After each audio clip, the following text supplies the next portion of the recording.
Hey, welcome in, y'all. Welcome in. Sorry for the technical difficulties. Welcome in. Happy Saturday, you guys. I hope you guys are having a wonderful day. Y'all, why is it that we found out that the real Jane Doe was revealed? All along, you guys, there have been, people going around Misha and Adria saying that Misha was the real Jane Doe that was sitting on Diddy's lap, you guys. Yes, yes. Turbo Munch, thank you. Yes, it's much better. Angel, yes, I'm back. For some reason, y'all, Diddy don't want me to report from my laptop, y'all. Diddy's like, she's not gonna give them the information and all the receipts, but we still gonna get the receipts, Diddy. So you can go down and have a seat, sit down, sir. But y'all, anyways, you guys, on a real note, y'all, we have been listening to Adria and Misha, right? We were wondering, where did Misha come from? Welcome in, Big Felisa. Hey, welcome in, sis. Welcome in. Y'all, we have been thinking, where in the world did Misha come from?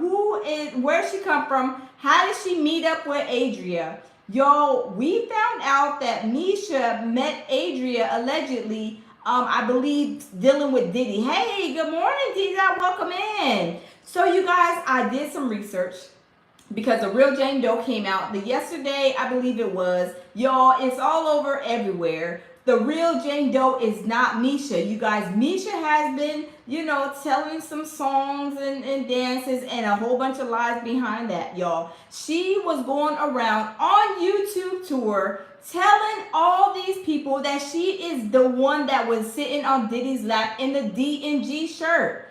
And I was like, yeah, maybe that's her. Y'all, it was a whole lie. Hi, Taisha, welcome in. Y'all, that was a whole lie. Misha was going around on YouTube tour, y'all. Then she was collecting cash apps and all kind of things, you guys.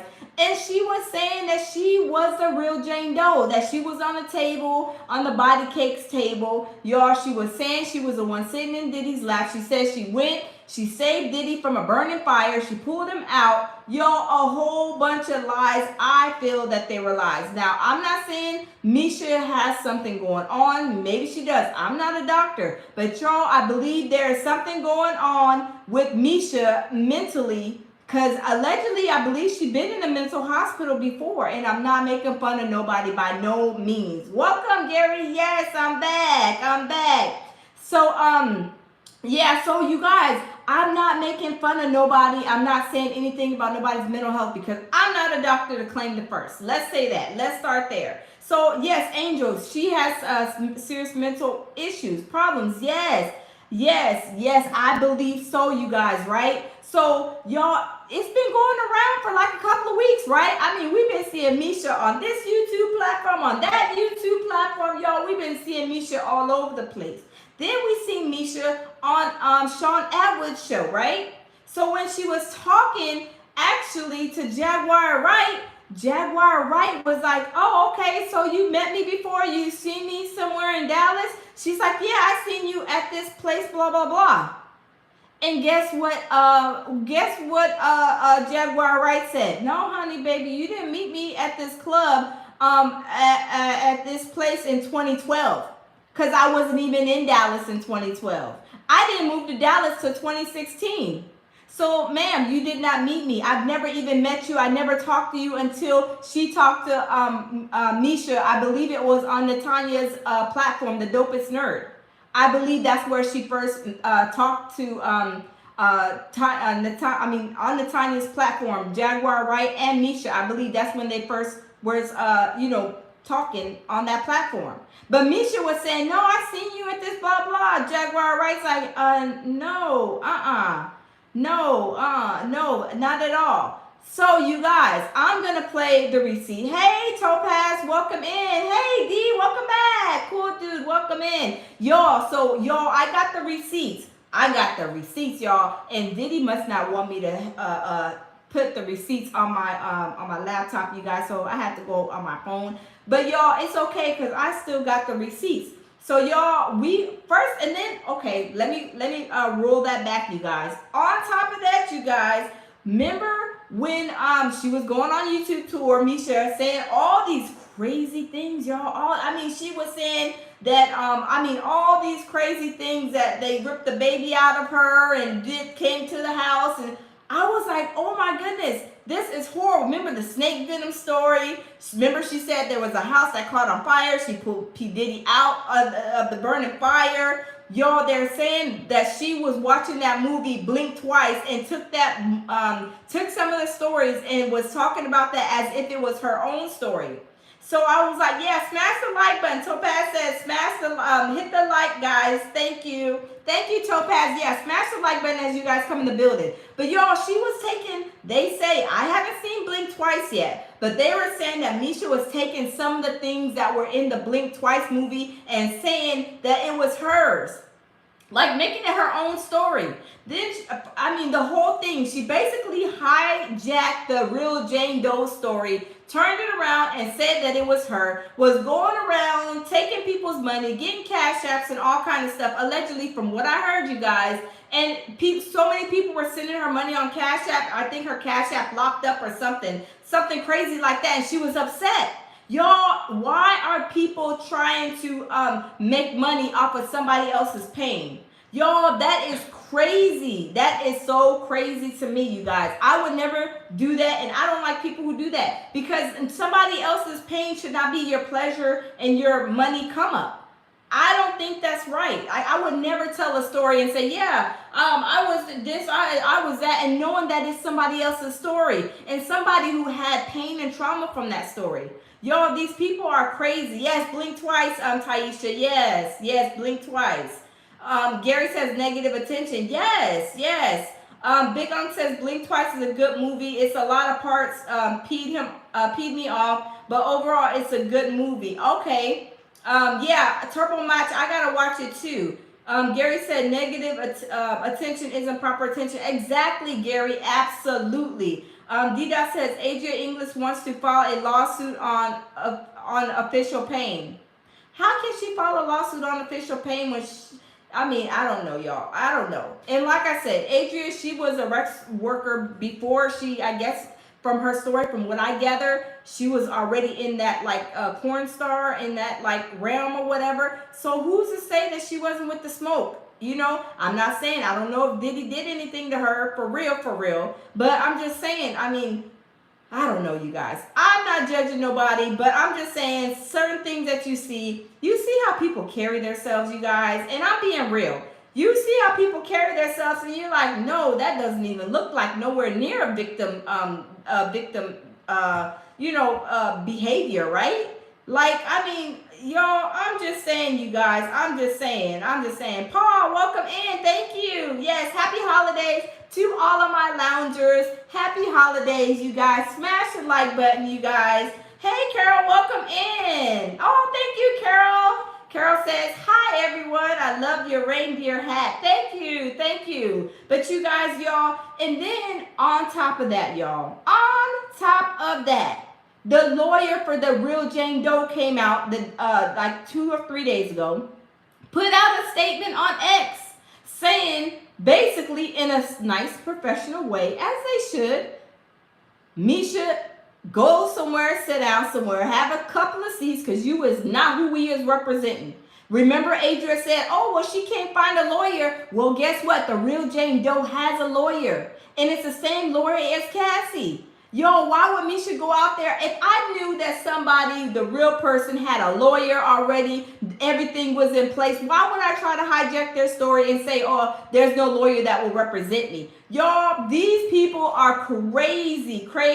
I'm telling you, crazy. Merry Christmas from Chicago. Merry Christmas to you too, Paul. Let me see. Raikisha, welcome in. Joker's World. They submitted lawsuits as a ploy to confuse victims from accomplice of crime. Probably so. I don't know what they did, but what I do know is that Misha lies. She hijacked the real Jane Doe story. And y'all, the real Jane Doe is out. She is, I believe, white. I think she's from a white Canadian girl. But y'all, why in the world, y'all, I couldn't be bold enough to go right now on YouTube knowing that everybody and their great grandmama and granddaddy could see what we're doing over here on the lounge or wherever and telling a lie about somebody else's story, right? Like, it's all over the internet, y'all. She went on all kind of platforms telling her story to 11 people. Y'all, it's all over. Even Jaguar Wright was basically telling her, look, I mean, what you're doing, you're going here, going there. Like, you know, you're telling some of the stuff you're saying is really terrible. Like, y'all, we're going to get into it. So we are going to get in it. So we are going to go and listen to Misha on Sean Atwood. Then we're gonna go, hey, Tracy, yes, money grabs. Tracy, yes, yes, yes. Y'all, how can I be collecting money on somebody else's trauma and somebody else's story? Y'all, they said the people was giving her a lot of money. How much money? I don't know. Are some of those people gonna request that she sends them back some more money? Hey, Robert, welcome in. I have no idea. Joker says they are also claiming to be victims of Diddy to this guys that were actually participating in crime. Yes, that's Joker Wild. Yes, and because guess what? Adria said, yeah, I went and I ate some strawberries off of Misha too. That is like admitting to a crime if she was underage, right? I mean, that's how I take it. I don't know. That's how I take it. Like, why would you try to criminate somebody but then say, oh, well, I ate strawberries off of her too while she was laying on the table? Well, she was supposed to be an underage baby at that time. Y'all, that's what I'm saying. It's crazy. But y'all, we have the statement from the Wig Door law firm that is actually Jane Doe, the real Jane Doe's lawyer, which is the same lawyer that took Diddy down when it was Cassie put the lawsuit in. Basically, Cassie's lawyer. So Jane Doe and Cassie have the same lawyer. So you guys, we're gonna first I want to listen to Misha, because Misha is telling a whole song and dance. Shout out to Sean Atwood. That's his whose video we're gonna watch it on. I played this yesterday, but I'm trying to show the whole story of how she was basically saying that she's a real Jane Doe, the things that Diddy did to her, and then the lawyer comes out, puts a statement on X, says that no, Misha, go sit down basically and have a seat, in nice words, you guys. I'm not saying that's what he said word for word, but that's what the Wig Door law firm says. Misha, go sit down. You're not the real Jane Doe. They put a statement out because they knew that Misha was on YouTube tour. Misha was on YouTube tour, you guys. YouTube tour, telling her story to all these platforms, which were lies. Now, I'm not saying, y'all, that she was, you know, all the other stuff.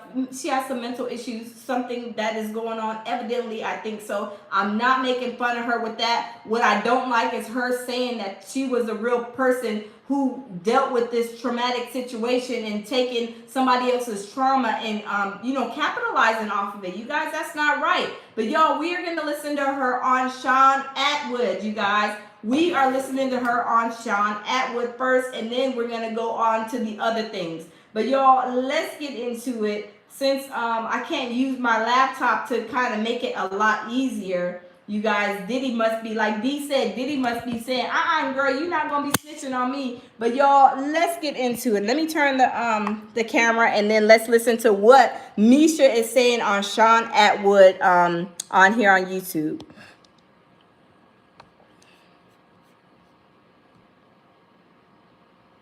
As promised, we are here with Misha. She's been going really viral on the internet with her story. It's a phenomenal story, but it's also a harrowing story.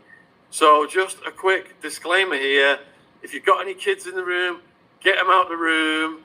There's going to be some graphic content talking. Yes, I do want to warn you guys, trigger warning, because this is something very, the way what she says is very, you know, very, very hard. But y'all, let's a trigger warning for those. Hey, Jamel Peterson, Mr. I Am Comedy. Salute, beautiful. Jamil says, smash the like button. Welcome in. Jamil is my other half, you guys. He is also here on YouTube, y'all. He is a comedian here. If y'all are not following him, follow my baby, Jamil Peterson, Mr. I Am Comedy, you guys. Go check his channel out. You will have a whole lot of laughs during this holiday season, y'all. But let's get into it, you guys. Let's continue. About SA and the R word, etc. And Misha's going to mention some really big names, and I also have to add that Diddy, he is pre-trial right now. There's a presumption of innocence. He's not been convicted of anything yet, and he said he's going to go to trial and beat the case. I've just got to add that for legal reasons, as many of you know. And huge thank you to Misha for coming on, and thank you, viewers, for all of the questions you've put in. And the first thing I've got to ask you, Misha, is, do you waive your anonymity? Are you giving us permission, to ask you questions and for you to share your story? Yes. Okay, thank you. Do you want to just tell us then, what was your life like as a kid before all this happened? Well, before all of this happened, I had a good childhood, but to a certain extent. I had my mother in my life up till I was about 6 years old, and she used to be a paramedic, and then she got on drugs, and then I remember living with my grandmother, and my mother would be there, but she wasn't living with us. My grandmother wouldn't allow her to the house, and around I've been molested by family members on my dad's side, to where I was hypersexual and I was like doing things with my cousins and stuff, and they told me I was fast acting or whatever, but nobody ever got the grown person that did what they did to me. I mean, y'all, she's doing a lot of moving back and forth, but y'all, I mean, the stuff that she's saying, y'all, let's continue. Like I said, maybe she has some issues going on, but y'all, I don't believe the Diddy portion and a lot of the stuff she says, because y'all will listen to it. It's very, very, it's very heart-wrenching, but y'all, I don't believe it. That's just me. But y'all, let's continue. It was more of a, be quiet, don't tell your dad, he gonna kill him. Don't tell your mama, she gonna kill me. So it was always pushed off. I felt like when I came, they always told me to tell the truth, and then when I finally spoke the truth, they'll tell me stop tattling. So I imagine that affected you as a kid, like in school and stuff. Were you able to concentrate? No, but I did. But no, like after that offense, that essay that happened to me in the 6th grade, I was returned home, and when I went to school, I used to dress like Angel, I totally believe you too. She's making up lies as she goes. And you guys, pay attention to her and her of course she's moving a lot, right? She's doing a lot of left to right, move back and forth. And then also it looks like she's like maybe on another chat, like with the laptop or something, or she's reading notes off the wall. Something is not definitely right. But you guys pay attention, and y'all let me know what y'all think as we go along. in the summertime, I wear a turtleneck and I put on some pants. And my teacher, Miss Peterson, which was at Well Middle School, she noticed her and the principal. I told the class what I've been through, and her and the principal came by and talked to my grandmother, and like my grandmother played it off as if I was lying and I've been sick in the hospital, but I was not sick in the hospital. And after the holidays, I'm getting my school records to show the times I missed, but then I went back to school. I literally had no chin. Oh, you guys, let me skip this commercial. But you guys, she is reading, like Gary said, he called it, he did. Gary said that she was reading screens and stuff like that when she was, when we watched this, when I did a live, and we watched this video, a big portion of it, not all of it, but I want to watch all of it because I want to see all what she says and then what Jaguar was saying. Because you guys, this is where all this commotion started. But y'all, let's turn around and let's continue.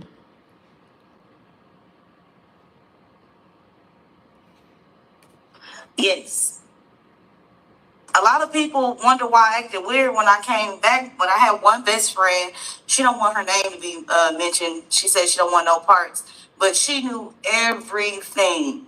And it seemed like when I spoke, she told her mother, and her mother was concerned because my grandmother used to poke fun at me with that, I'm eating people and drinking blood. Like she said, I acted bad because I ate the blood, and I ate people, and I. She's saying that, y'all, she just said that she ate people and she ate the blood or drank the blood. Y'all, I mean, this is some serious stuff that she is saying, you guys. Drunk blood. So, like, she didn't physically abuse me, but verbally, I was abused a lot. Like, taunted me. And when this was going on when you was a kid, were there any adults that you could talk to for support, or were you just on your own? I was on my own because anytime I spoke out to an adult, my they will come talk to my grandmother, and she tell me that I'm gonna get the rest of my siblings took. And she's always threatened, scare me with CPS. Like, if CPS gets you or foster care gets you, they gonna do you worse. They gonna do you real bad. So I just learned how to suppress it. So, you know, like when you're a kid, sometimes you have like dreams of what you're going to do when you grow up. Did you have dreams? Yeah, I wanted to be a singer. I wanted to do wanted to be in the industry as far with movies, singers, writing. I was good at writing poems. Y'all, if she was good at singing, she would have went on here instead of being on YouTube tour. She would have turned on her YouTube and started singing, right? I mean, the normal average person would do that. They would, if okay, I have trauma. Maybe this could be some therapeutic thing. Let me turn on my YouTube and start singing instead of going on YouTube tour, telling these crazy, outrageous stories, y'all. I mean, y'all, y'all. Let's continue. And I was good at writing songs. And when I was younger, we had like the encyclopedia books, like all of them through the A through Z. We used to have that dictionaries. So I used to like to read a lot and write music. And were you good at sports or anything like that? I was in athletics, but I wasn't in any sports. Wait, hold up, y'all. She said she was in athletics, but she wasn't in any sports, y'all. I am weak. Does she not know what athletes are? Athlete means sporting. Like, are you an athlete? That means, do you play any sports? But y'all, okay, you guys. Oh my goodness, y'all. Let's continue, y'all. She is. Oh my goodness. Oh, okay, y'all. Oh my goodness. I joined up athletics, but I never was on like any teams. But I was in athletics. So how old were you when you finished school, and what happened from there? To be honest, I never made it after 9th grade due to me being with the diddler. I never made it out the 9th grade. I ended up going to Jaguar. Carol, I am weak. Carol says she's reading off her music sheet notes. She's reading off of something, y'all. Look, y'all, I'm telling y'all, what she is saying, y'all, the stuff she's saying is crazy. But y'all, let's continue. In McKinney, and then after Job Corps, I did cosmetology in barbering, and I just finished that. Okay, if you guys heard her, she said in McKinney, Texas. Remember, the real Jane Doe was in Michigan. Y'all, there's a lie right there. One of the lies. I'm just saying, y'all. Let's continue. Barbering cosmetology now. So that's what I'm doing. I'm into hair. So for people here in the UK, could you explain what 9th grade means?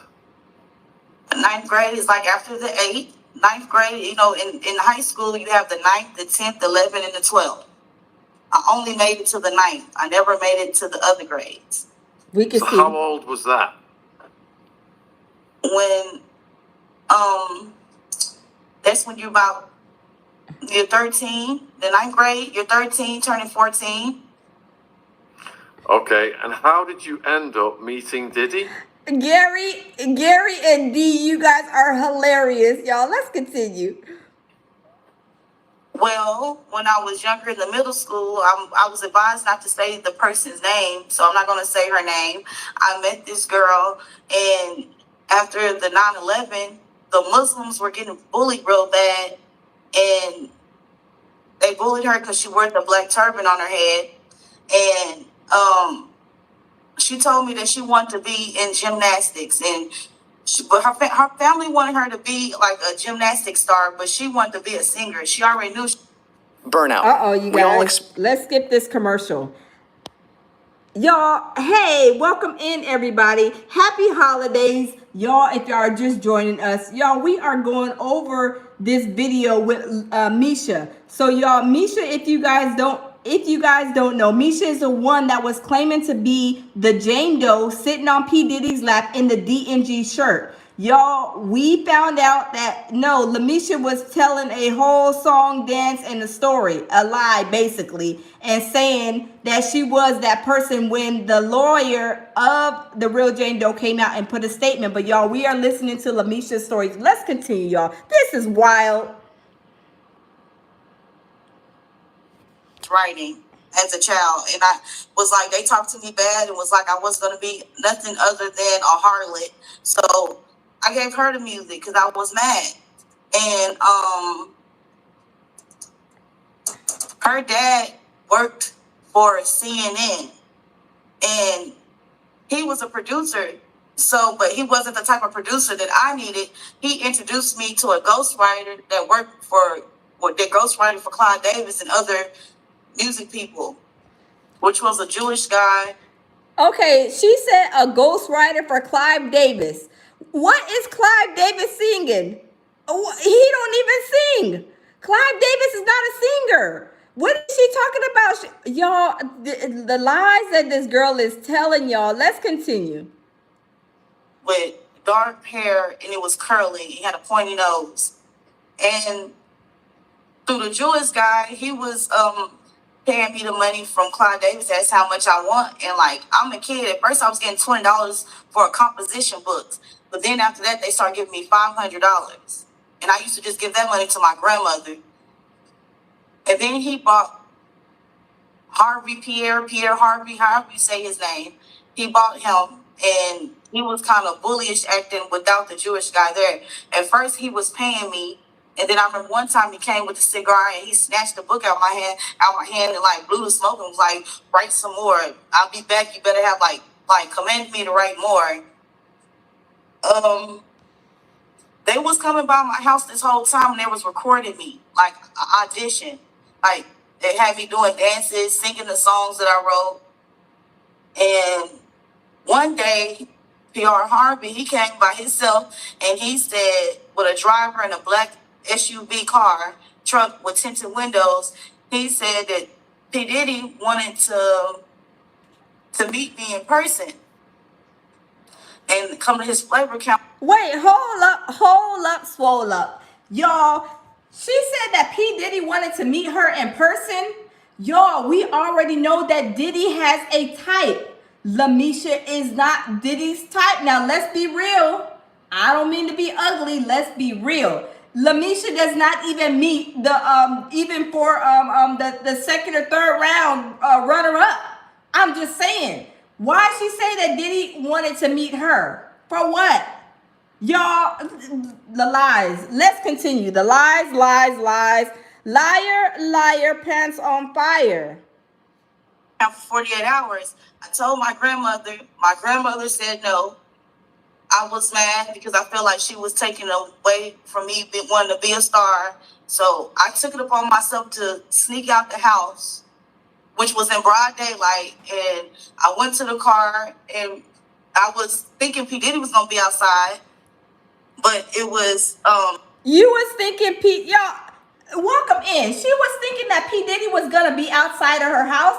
Hold on, y'all. Let me go see if somebody famous is sitting outside of my house right now. Y'all, come on now. She is doing too much, y'all. Way too much, y'all. Way too much. Y'all, let's continue. She said Diddy outside of her house. Girl, go sit down somewhere.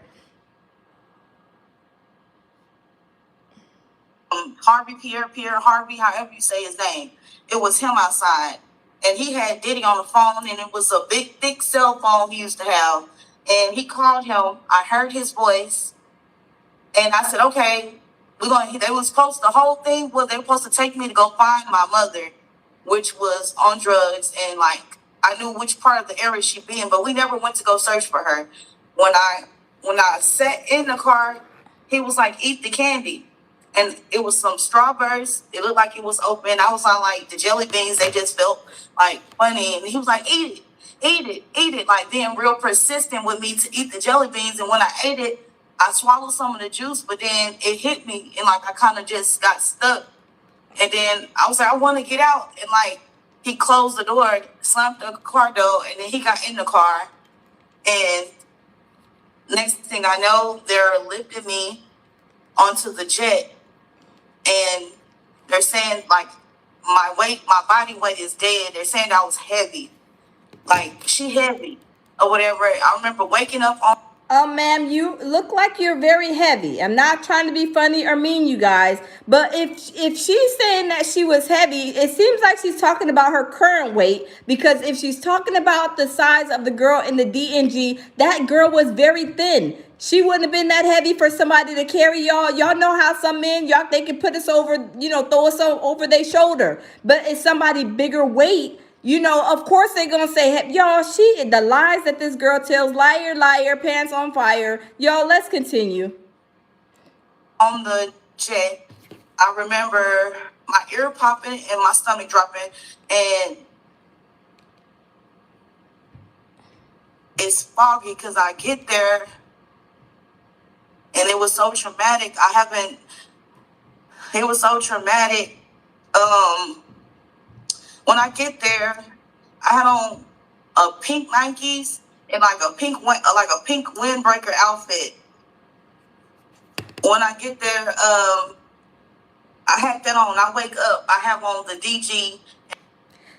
Y'all, she is remembering what she had on that day. And she says, she's about to tell us, she had on the D&G shirt from that sitting. I remember the real Jane Doe had the D&G shirt on when she was sitting on Diddy's lap. Y'all, she's about to say it. She's lying, y'all. Liar, liar, pants on fire. And I have on a skirt. Hold on, let me rewind it a little. It looked like it was open. I was like the jelly beans, they just felt like funny. And he was like, eat it, eat it, eat it. Like being real persistent with me to eat the jelly beans. And when I ate it, I swallowed some of the juice, but then it hit me and like I kind of just got stuck. And then I was like, I want to get out. And like he closed the door, slammed the car door, and then he got in the car. And next thing I know, they're lifting me onto the jet. And they're saying like my body weight is dead. They're saying I was heavy. Like she heavy or whatever. I remember waking up on the jet. I remember my ear popping and my stomach dropping. And it's foggy because I get there and it was so traumatic. It was so traumatic.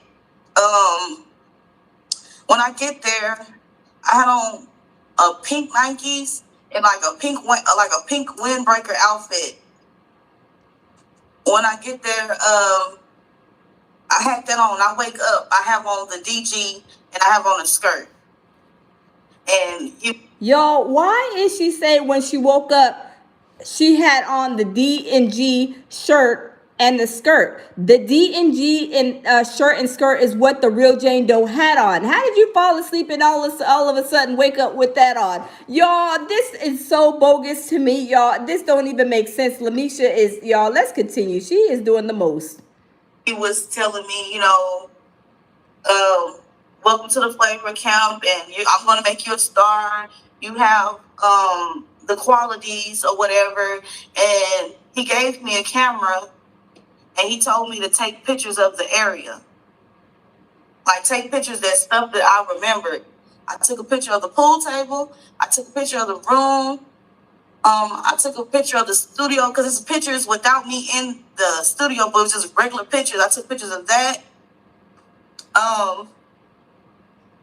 And I remember him, like, I didn't have my underwears or nothing on when I was sitting on his lap in that picture. And I remember him, like, telling me, like, "Ooh, she got a nice body, got, like, a nice little shape on her," or whatever.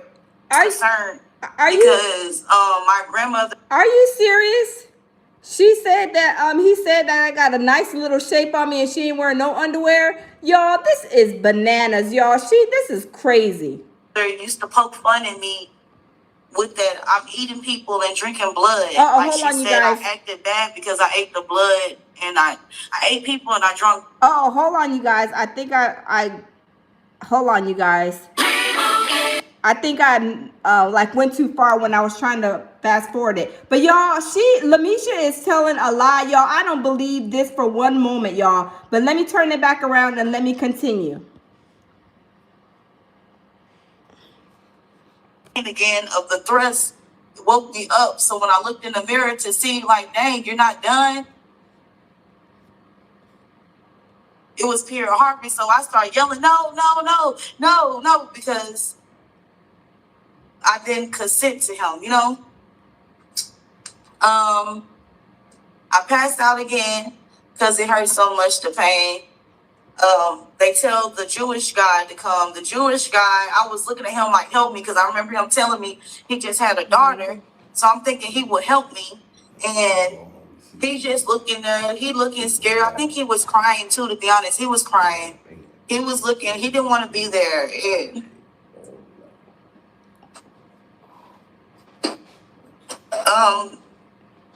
he wouldn't get aroused to me. And Diddy was like, if you don't do her, I'm going to do you. So he was acting like it, but I wasn't screaming. And Diddy.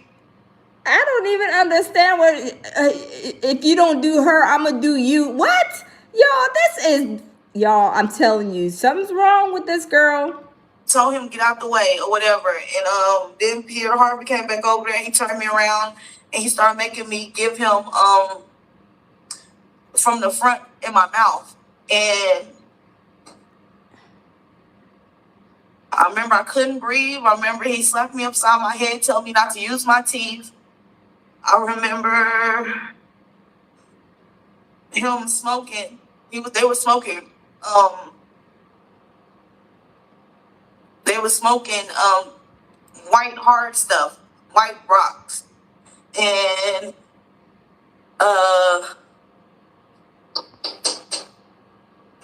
Diddy sitting in the door on. Y'all, her story, like I said, she is explaining too much into detail. Somebody said that in the comment box. Way too much into detail. Y'all, are we going to remember stuff like this? But y'all, let's continue. And the way that the stalls are made, they're long. It wasn't like a regular restroom. Diddy sit in the doorway, masturbating.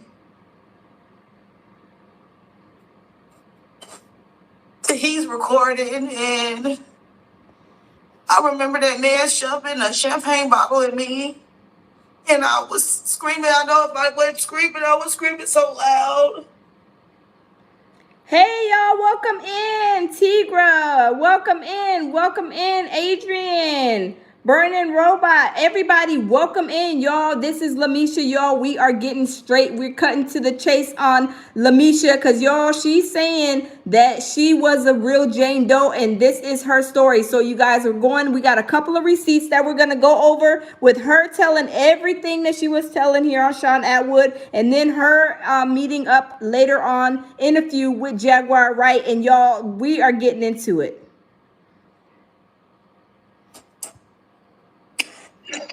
And they left me there, and some white guy with a cat snout came pick me up.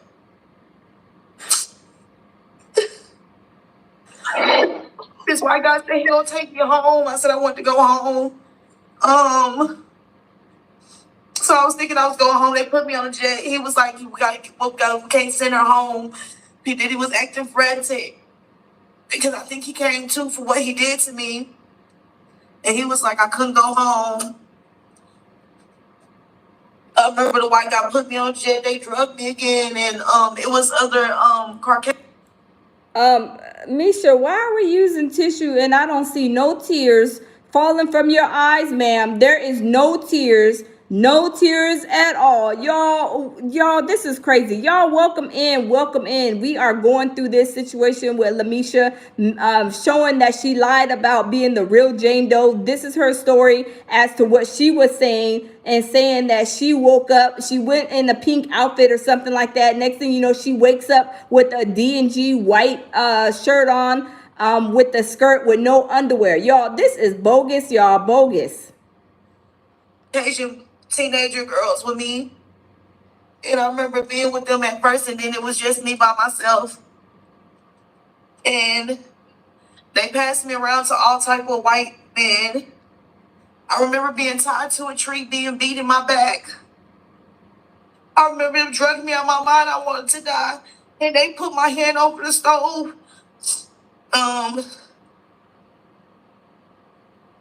They put my hand over the stove to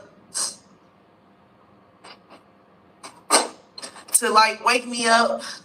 I remember each white man used to beat me with a thick belt in my back like I was a slave. It was other children there. They were brown skinned, a little bit darker than me. Like, if you can see, I'm two different colors or whatever. But they was like the darker color of me, the dark. Lamisha, stop trying to talk about your skin color, because you know you are guilty right there, because you and the real Jane Doe is a whole different nationality. She's white from a white from what is it called? Where is Drake from? Canada. I believe they're saying she's white Canadian. And Misha, you're a whole black woman. Y'all skin complexion is totally off. Y'all, I'm telling y'all, so many lies with her, y'all. So many lies with this girl. Darker brown of me, and we were all in like a chicken cage, like in the like if I think about it, it was a slave cage. And it was a lot. It was like probably 50, and it went down to 30, and then it was just me. And I remember one time, P. Diddy was telling me to kill one of the babies, and I said no, and he shot the babies. He shot the baby. The baby had to be no more than 5 or 6. He shot that baby. He was like, pop, pop, pop, pop. And he told me, pick up. Now, hold on, y'all. Hold on. Let me turn the camera. Hey, welcome in, y'all. I do not believe for one moment. We already know Diddy is a demonic entity. I don't think not for one moment Diddy took a pow pow and pow pow a baby. Now, that sounds bogus out of all bogusness that she has already said. Y'all, I'm telling you, this girl right here, she needs to go seek medical attention, medical treatment. Because, y'all, I don't believe what she's saying. I think it's bogus. And she shouldn't be saying the type of stuff. But mental illness is real, you guys. Let's continue. Up the knife. I thought he was going to kill me. So I picked up the knife, and I was just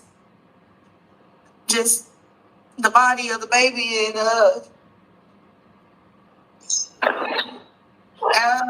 I remember certain celebrities that was there. They blocked on me, but oh, thank you guys for the nice words about my reindeer antlers, Tigra and Benziga. Thank you guys, and thank everybody. Thank you guys. Happy holidays, y'all. I can hear the voices.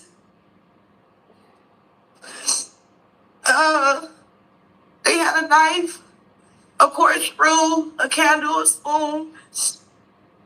The knife was like a steak knife, a butter knife. They had a broken champagne glass. And a cigar. And each of them had to stick something in me. And the faces I do remember seeing is, and it's not allegedly, I saw Bill Cosby. Y'all smash the like button, you guys. Y'all, she is saying the same thing. Remember, Adria was always saying allegedly, or this is allegedly, or this is not allegedly, or this is y'all. They use that allegedly, Adria and Misha. Y'all, the way they use allegedly. Why don't you say this allegedly and some of the stories that you said before this, y'all? Her stories are so bogus, you guys. Allegedly. Light the cigar, which they, okay, I just want to say that The God that I serve is an awesome God because I survived this. And God helped me still where I couldn't move, but I was conscious. I can't explain it. Bill Cosby lit that cigar and he did what he did to me. These are the things that I tune out. Okay, so he had a cigar and he lit it and he put it out on my. Yes, you guys, these people be playing with God, and y'all, she's playing with God even with this story, saying that she's a real Jane Doe, and the real Jane Doe has been revealed. She's a whole Canadian white girl. Don't look nothing like Misha. I mean, crazy, right?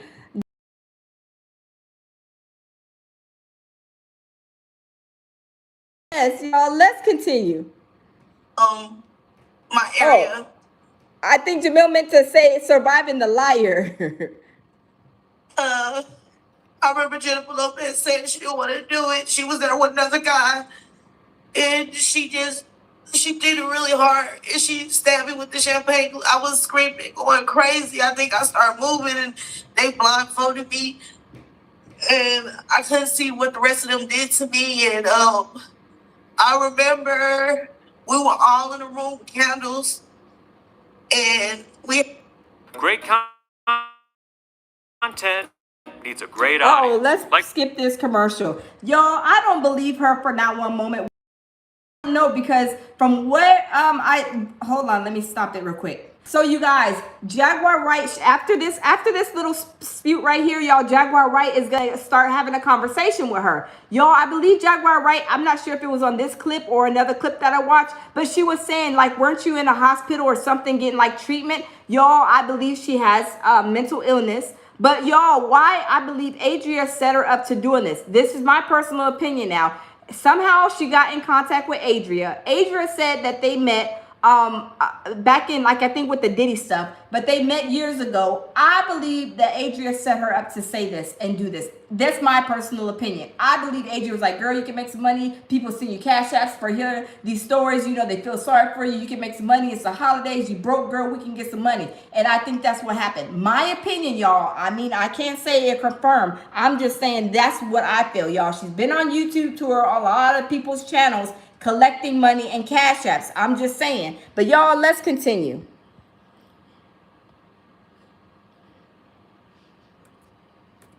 I don't want to say their name, but they know who they are.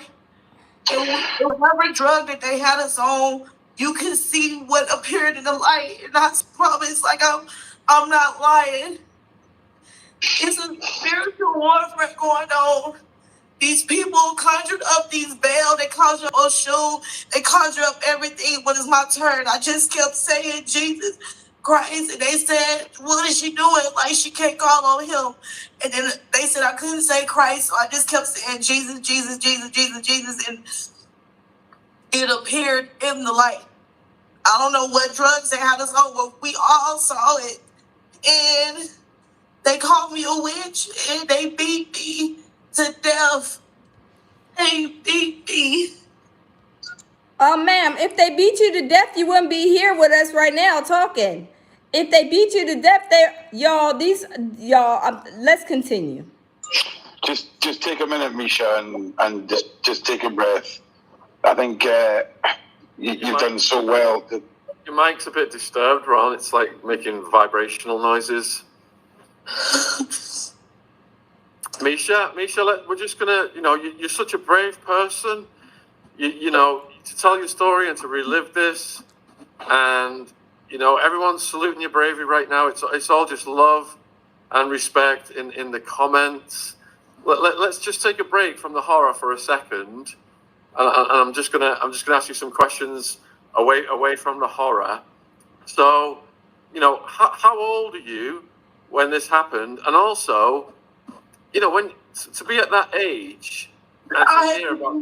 I was 10. I didn't get back home until I was 11. I was 10 when I left. I didn't get back till I was 11. Okay, so you're 10, and this guy, Diddy, is this huge star. I mean, for someone who's 10 years old, What did you think of him before you met him and found out what he was really like? I thought he was a mogul, and I thought he could make you famous.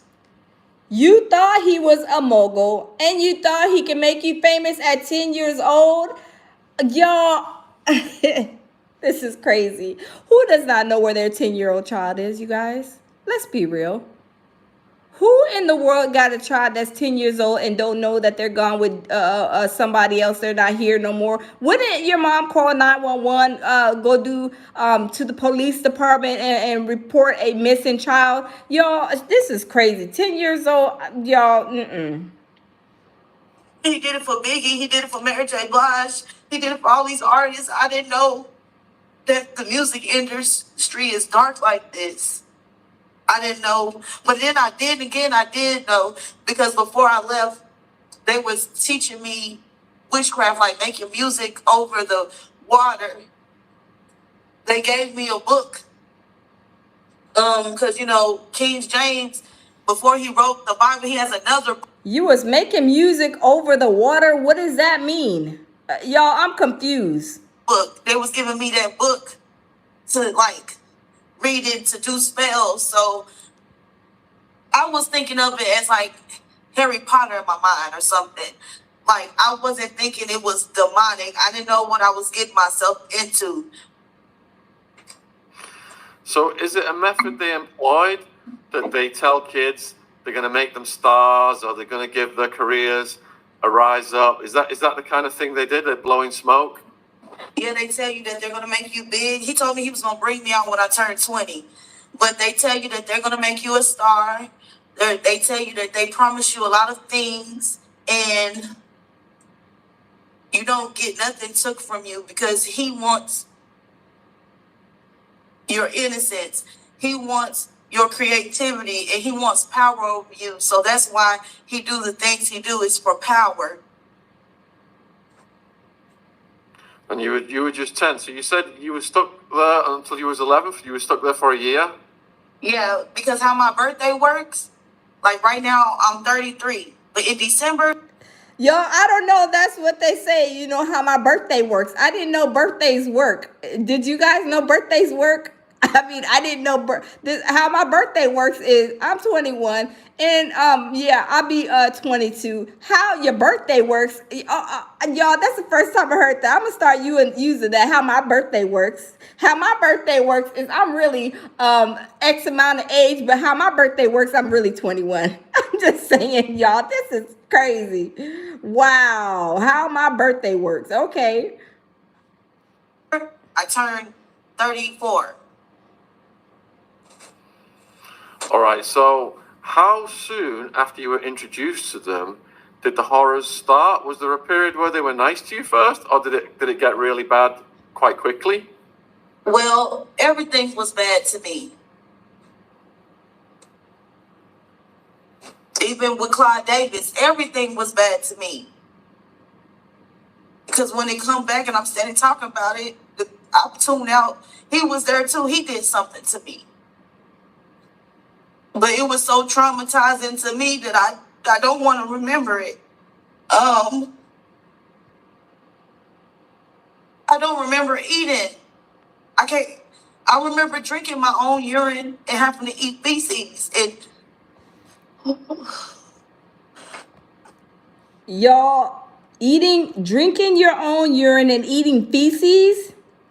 Y'all, that is disgusting.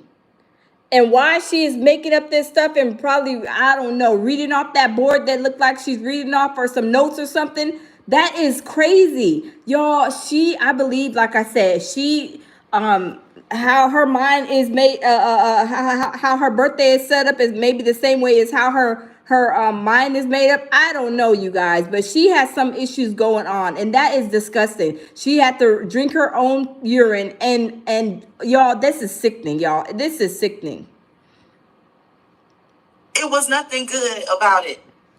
It was nothing good about it, other than after they, I have to fight through the high to perform or something like that, but it was nothing good about it. It was nothing good. It was nothing good. Even if he was nice to me, it was nothing good. Wow. So, among the young people who were going through these horrors at the time, was Justin Bieber one of those young people who was experiencing these horrors? Y'all smash the like button for the real Jane Doe. Y'all, let's get 200 likes, y'all. Because the real Jane Doe came out and Misha is lying saying she was the real Jane Doe. Y'all, this is bananas. I didn't meet him until like the 2003, 2004. But yes, he has experienced that. He made Justin Bieber do things to me and made me do things back to Justin Bieber. And how old were you at that point? I had to be either, because I ended up coming back home from the first incident and I ran away back to him when I was 13. So were you able to, like, you say you had to do these things for each other? Does that mean that, like, you guys were enemies, or were you able to make friends with Justin? I mean, they would just use me as like a bucket. He was just using me as. They would use her as a bucket.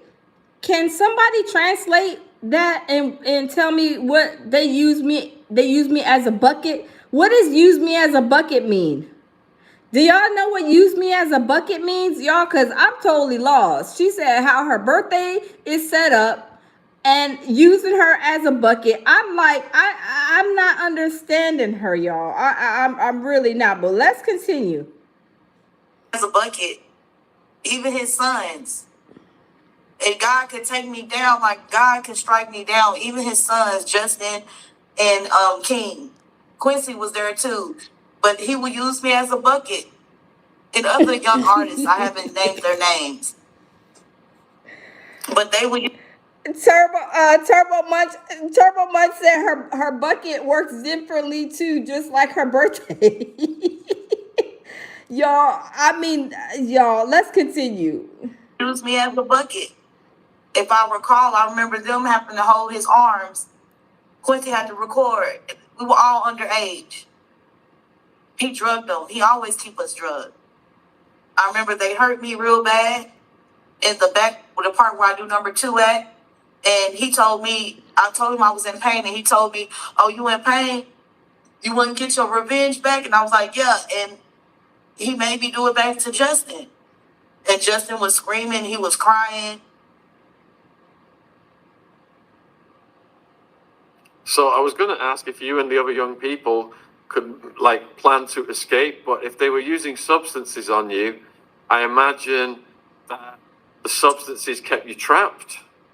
Yeah, they did. And every time I did try to escape, I told a person, let me say something, y'all. Let me turn the camera. Y'all, welcome in. Happy Saturday, y'all. We is surviving Misha's lies. That's what we're doing. We are surviving Misha's lies. Y'all, Misha is saying that, all these different sayings, right? And then she's saying that she's trying to escape, that she was 10 when she went with them, 11 when she went back home, and then she went back allegedly again. Y'all, we all know if we were 10 years old and we experienced a traumatic situation, why would we go back? Why would we run back as a child? Y'all, that doesn't make sense to me at all. Not at all does that make sense to me. But y'all, let's continue. Real age, they always brought it to his attention, but they still left me with him. Oh, thank you, Rakisha. Thank you. Thank you, guys. Yes, I'm confused too, Tigra. I am so confused. Nobody cared, if that makes sense, or nobody cared. Nobody really cared. Or even if they... Let's skip this commercial. Y'all, she is like, some of the stuff, y'all, I'm telling you, it's crazy. She is saying some really hideous stuff, you guys. Some really hideous stuff. But y'all, we're going to continue to listen to her because, y'all, I got my receipts, y'all. This is going to be a good little live because I got the receipts for what I'm trying to build up the story to show that, y'all, Misha is the Misha's lies. Him. That's what I was going to say. So earlier you said you managed to get away when you was 11. How did they get you back? I ran the way back to him. I met this lady. She used to be a model in the model industry. She's on drugs now. She was on drugs then, and she was saying she was a model, and I was telling her I wanted to go back. Like, I rode the bus, and I was like, I'm trying to get back to B Diddy. You know how to get to New York, and like that's how I got back. We hitchhiked. I hitchhiked with people I didn't know, and they got me back to New York. Hey, Tammy, welcome. Y'all, welcome all you guys. Welcome in. Why? She says she hitchhiked back to New York. Y'all, how is a child going to hitchhike back to New York? This girl is special, y'all. Let's continue. All right, so explain what happened then. So at 11, you got out, and then what was it when you got out for a bit? I was traumatized. I was obsessed with. I felt like I joined their cult because I had to eat. He was telling me the reason why I'm saying I was eating people because it could have been raw meat, but he told me I was eating people. Like, he killed the little brown boy in his. Y'all, he told me that I was eating people. Y'all, this is crazy. Welcome in, dope boy. Welcome in, everybody. You guys, welcome in. Skin was brown, so I'm thinking I'm eating the little slave kids that were in the thing with me, and we did drink blood. So I felt like I was in that cult. So are you saying, okay, so I understand they were brainwashing you and terrifying you and manipulating you. So after you managed to get free at age 11, did you feel so brainwashed that you went back? Is that why you went back? I went back because I felt like I've been through all this and I'm at home. I told my grandmother what happened to me. She talked to me and was all like, I'm not taking do no police report. I'm gonna teach you a lesson. She always Y'all, you know, like I know. Let me turn the camera. Y'all know, like I know, if your grandmama knew that you was missing, your granny is gonna go straight to the police, go make some kind of police report, put some kind of missing child alert out.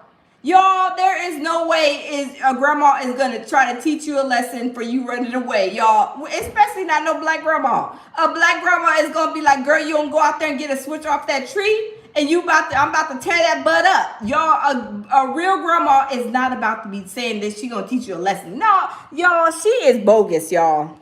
Let's continue. Every time I do something wrong, she'd be like, it's because you drunk the blood. And they used to be like, I was going to hell. You ate the people and drunk the blood. That's why. And then my best friend will be over there. And she didn't want to eat meat in my house because my granny was like, we all eat people. Like, she was just being funny. And I feel like they talked about me really bad. I was like, I might as well go back. And how old were you when you went back? You guys, this stuff is funny. Benzinga, I agree. Tigra's laughing. Angel is like, where's grandma now? Why are you lying on her? Yes, y'all, she is lying on grandma. She lying on God. She's over here lying even on the real Jane Doe, saying that she is the real Jane Doe. Y'all, she just lying. I mean, she's lying about being the real Jane Doe, not lying on her, but lying saying she's the real Jane Doe. And y'all, I hate to say it, like somebody said, it's funny, it's sad because I feel like she does have a mental issue, but some of the stuff she's saying it will like make you laugh. Some of y'all are laughing in here too. I'm like, this stuff, she talking about how my birthday is set up. I didn't know how my birthday set up is the birthday is set up like that. And using me as a bucket, y'all. Some of the stuff she's saying is like hideous, y'all. I'm just saying, but y'all, let's continue. I was 13. And what happened the day you came back? He was like shocked that I came back. And I was like, you don't remember me? You remember me? And he acted like he did not remember me. But he told me that he was supposed to kill me.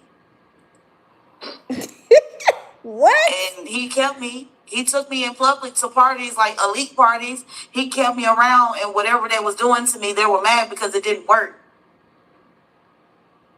It didn't work on me, like my memory. I still have memory. Oh, Tigra, thank you. Tigra sent a super chat. Thank you. Tigra says, happy holidays, sis. Keep up the good work. Oh, thank you, Tigra. Thank you. You guys can, y'all don't have to send a super chat, but I accept and I appreciate all my super chats. So again, thank you, Tigra, but y'all can smash the like button for free too. But y'all, I thank you so much, Tigra. And thank you guys all for being here and supporting my channel as we are growing. Y'all can smash the like button for free. But yes, y'all can send a cash app to support the channel as well. My cash app is the $ the lounge 8385. If you guys want to donate to the channel, I appreciate it, but you don't have to. Y'all can smash the like button for free. Thank you so much, Tigra. And it didn't work, and the elite people were mad that. Oh, look at Rayshawn. Thank you. She sent a cash app. Thank you, Rayshawn Carvin. Welcome. Thank you. I appreciate it. Thank you, guys. Y'all are showing up and showing out today. Thank you so much. Thank you. It didn't work. And is this leading up to the incident where you were on the stage and you defecated? Yes, I did. What happened with that issue? Aretha Franklin was there, and I drank some of the champagne. Me and the other black guy, which was another person that was supposed to be a ghostwriter.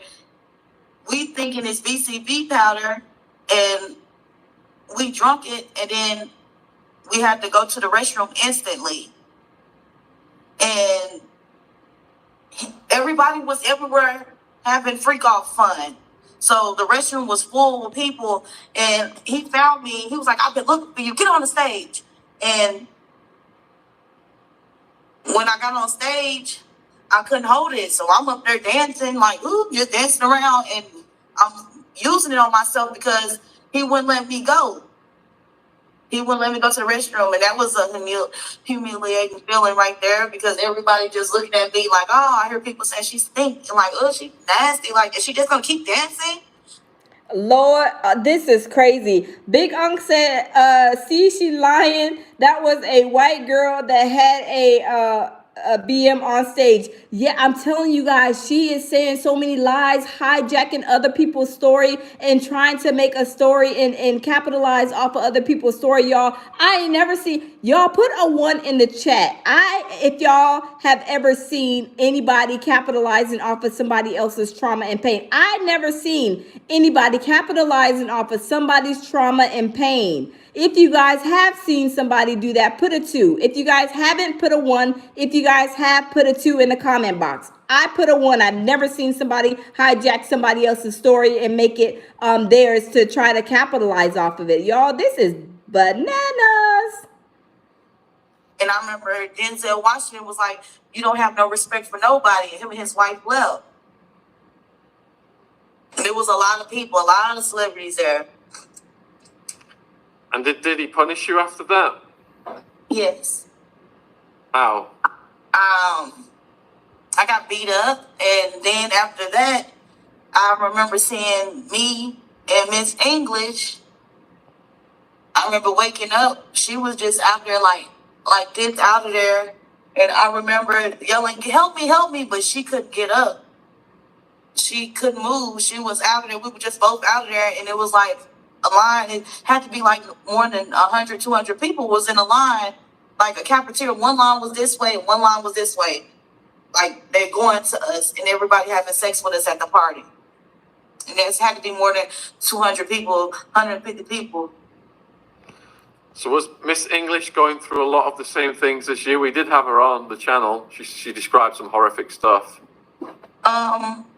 She wasn't there with me when I was in the tunnels and all that other junk. She was there that incident, but she was willing to come dance because he already knew she was a porn star. So what happened was she started to tell on Adria. She said she was already like, she wanted to dance because she was a porn star. Y'all, I'm telling you, this girl is something else, y'all. She's something else. She's starting to dry snitch on Adria. Set me up to sit. They sent me on her.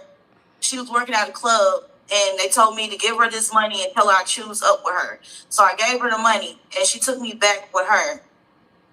And I remember being with her, reporting to him everything that I saw. He'll give me money to give to them, because the dude that she was with, he was more like a pimp in my eyes. And after all that happened, I remember he beat me up and he wanted me to do something. And I told him I didn't want to do that. And I was like telling her, like, I want to go back home. I'm only 13. Can you please take me to the police station or something? I just want to go home. I don't want to be around this no more. And she was spooked and she was like, does Anthony know? And I was like, no. And she was like, well, just keep saying you're 17. And she went and told Anthony, she was like, tell him everything you said to me. Like, she was mad. And I told him, and then Anthony came up with the idea of how this is leverage to where he can get his modeling. And then when she took me back to Diddy, I was crying. I was telling her I didn't want to go back, but she dragged me back and went back or whatever. And I remember her being like, we got this on camera. We recorded this. If we don't make it back, it's going to be to the police station and on the internet. And then Diddy was all like, oh, ain't nobody ever came up against me. She Diddy. And he was all like, and you're a fucking, he was like, you're an effing snitch. And he was all like, I want you to know, you come work with me or whatever, and I'll put you on payroll. And then she was all like, okay. And she negotiated for Anthony to come work for her too, to come work for P. Diddy. And after that happened, Liar, liar, pants on fire, Misha. Look, I'm just waiting for the smoke to catch fire behind her, or maybe dress on fire, because she looked like she wearing a dress, y'all. She is a mess, y'all. I remember I wanted to go back with her, but he said I couldn't go back, but I had to stay there. And I remember getting beat up. And then he only brought me out when it was time to do parties. I couldn't be around or be out. But I remember when the girls got paid, I used to be none of your business. I am weak. You are hilarious. Like, where my money? And he'd be like, I took you shopping earlier, but I wanted to buy like tennis shoes, Jordans, and he made. See, y'all, didn't 50 Cent say that Diddy wanted to take him shopping? Y'all, she's taking people's stories and trying to make it her own. Y'all, she is a story hijacking liar. Y'all, liar, liar, pants on fire. Made me buy heels, and I really didn't know how to walk in heels. And I was like, he said I was being ungrateful or whatever. So he never let me out until it was time for the after parties to the freak offs.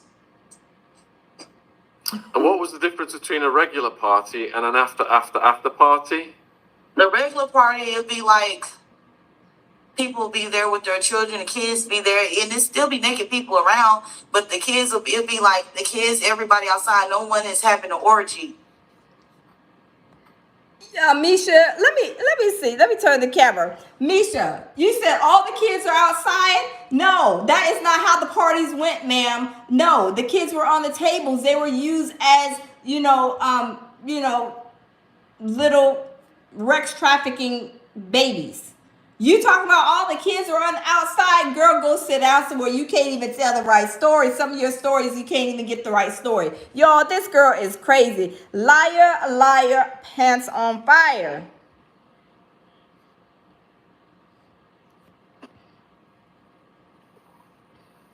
It was like different levels.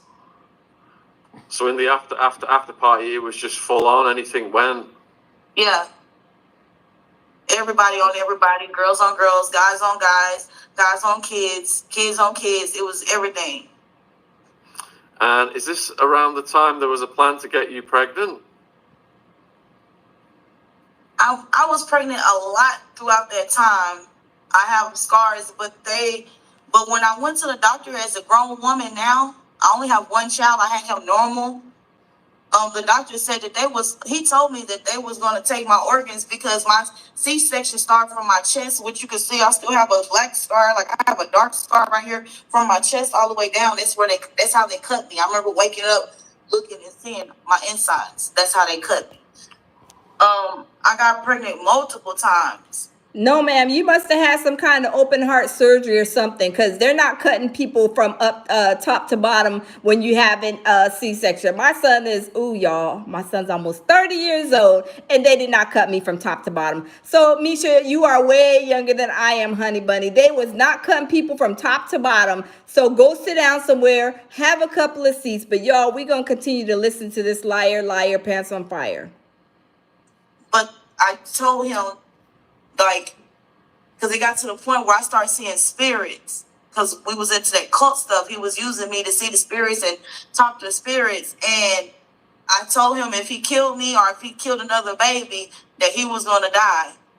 And when he took that last baby out of me, he said, I'm giving you a chance. I'm going to name you Chance. But that didn't happen. Oh, thank you, Adepta. Y'all, welcome in. Y'all, we are surviving the liar, pants on fire. Misha. That saying that Diddy picked her, knowing that she would not even make the 6th round. You guys, let's just be clear, y'all. We all know that. And I'm not trying to be ugly. I'm being for real, you guys. Y'all, Diddy has a type. Misha is not even in the ball. She's not even in that ball game. She ain't even invited to the game. Y'all, Diddy has a type and Misha is nowhere. I mean, not look, y'all, Misha is doing way too much. She need to go sit down and have a seat because she was not even, I mean, she wasn't even 2 miles away from being selected of what Diddy had. I'm just saying, y'all, Diddy has a type. I'm serious. Y'all, we all know Diddy has a type. Misha needs to go sit down somewhere and have a seat and liar, pants on fire, y'all. Let's continue. That didn't happen to 2006, 2005, around that time when I got back home. That didn't happen to then. But throughout the other times, I can't really discuss. I don't want to go into too much details. But the way that Adrian told my story, she jumped everywhere. But it's a lot in between then. Did you say that some of the girls were so damaged by this that they can't get pregnant now? Their bodies are damaged inside? Yes, they can't have kids. Y'all, this is what y'all, this is crazy. This is what Ali Carter said. She says she's so damaged to where she can't have kids or something to that effect. Well, she says she can't have kids. That's what Ali said. Ali Carter says she can't have kids. Is she hijacking all kind of people's stories, y'all? And y'all know Ali Carter, I believe her story. She is all out everywhere telling her story. Not to raise money because she says she don't want nobody's money. Ali Carter is a true victim, I believe, of Hollywood and Diddy and all these people. And she does not want no money from nobody. She says she just wants to tell her story and for people to, tell the next person, pass her story on. But y'all, that is Ali's story right there, y'all. This girl is full. Oh my goodness, y'all. Because they were sticking knives. My uterus is real thin. Like, I can get pregnant, but every time I get pregnant, I'll lose it. Like, since I've been away and been grown, every pregnancy I have, I lose it because my walls are so thin from what they have done to me. And was Ali Carter one of those people who was going through these horrific things at this time? Yes, I had caught on through her. She had told me to. You said that you have caught on because of her, through her. Y'all, this is crazy. She's trying to steal Ali Carter's story too. The things that they were experimenting on us, doing snuff films. You know what that is, right? They was doing that on us, and she told me I'll never get wet. So she said, start getting wet from it, and they will stop doing it to me. So I had to make myself like it, and got wet, and then they stopped doing that to me. Oh my God, this is crazy. And this is quite graphic, viewers. but you know, and I always thought Allie Carter was older than me because her survivor mode. I always thought she was older than me, but I never knew I was older than her. In one of your other interviews, you said something about they were forcing. Y'all, let me hold up, swole up. Let me turn the camera. Y'all, one thing about Ali Carter, let me say this, y'all. Ali Carter, I believe, is a true victim, you guys. She's telling her story. She said she don't want nobody's money, and she don't even want you to have an interview and you make money off it, because she says she's not about the money. She is about saving the kids, right? Y'all, why is she over here telling Ali Carter's story and talking about, to me, she is trying to hijack Ali Carter's story too. But y'all, let's continue, because this girl is doing too much. Young girls to squirt, and then that juice was used for certain purposes. Yes, it was celebrities in their award gowns. It was them. I remember one person pooped on the floor, and I remember my first time going through that experience when I had to go through that experiment that they do. I don't know what this has to do with money, music, anything. That's what I never could get. And one person boo-booed on the floor. I had to lick it, and I rubbed it on my body. And if you gag, you get beat with a stick. Now, it's some celebrities that don't want. Now, that was Allie's story too. Not about the boo-boo, but Allie, when she, in her affidavit, you guys, she said when they made them have wrecks with the donkeys and camels, her and another girl, they both threw up after doing that, and then they smashed each other's faces in in each other's throw up. It's sickening and it's horrendous. But why in the world would she be trying to, make up another story to make it seem like it's true? Girl, go sit down and have a seat somewhere before you really catch all the way on fire. Want to do anything to children, so they just beat them with a stick. They beat you on your head, beat you in your back, or they ram it in any hole.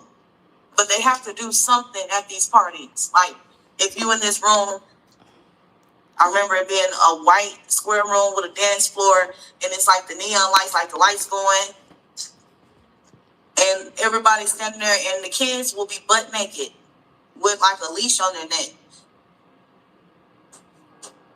And whatever, like if a person spit on the floor, you have to lick it or eat it. It's whatever they want it to do. People in the chat are asking, Misha, how you got those scars and burns on your arms?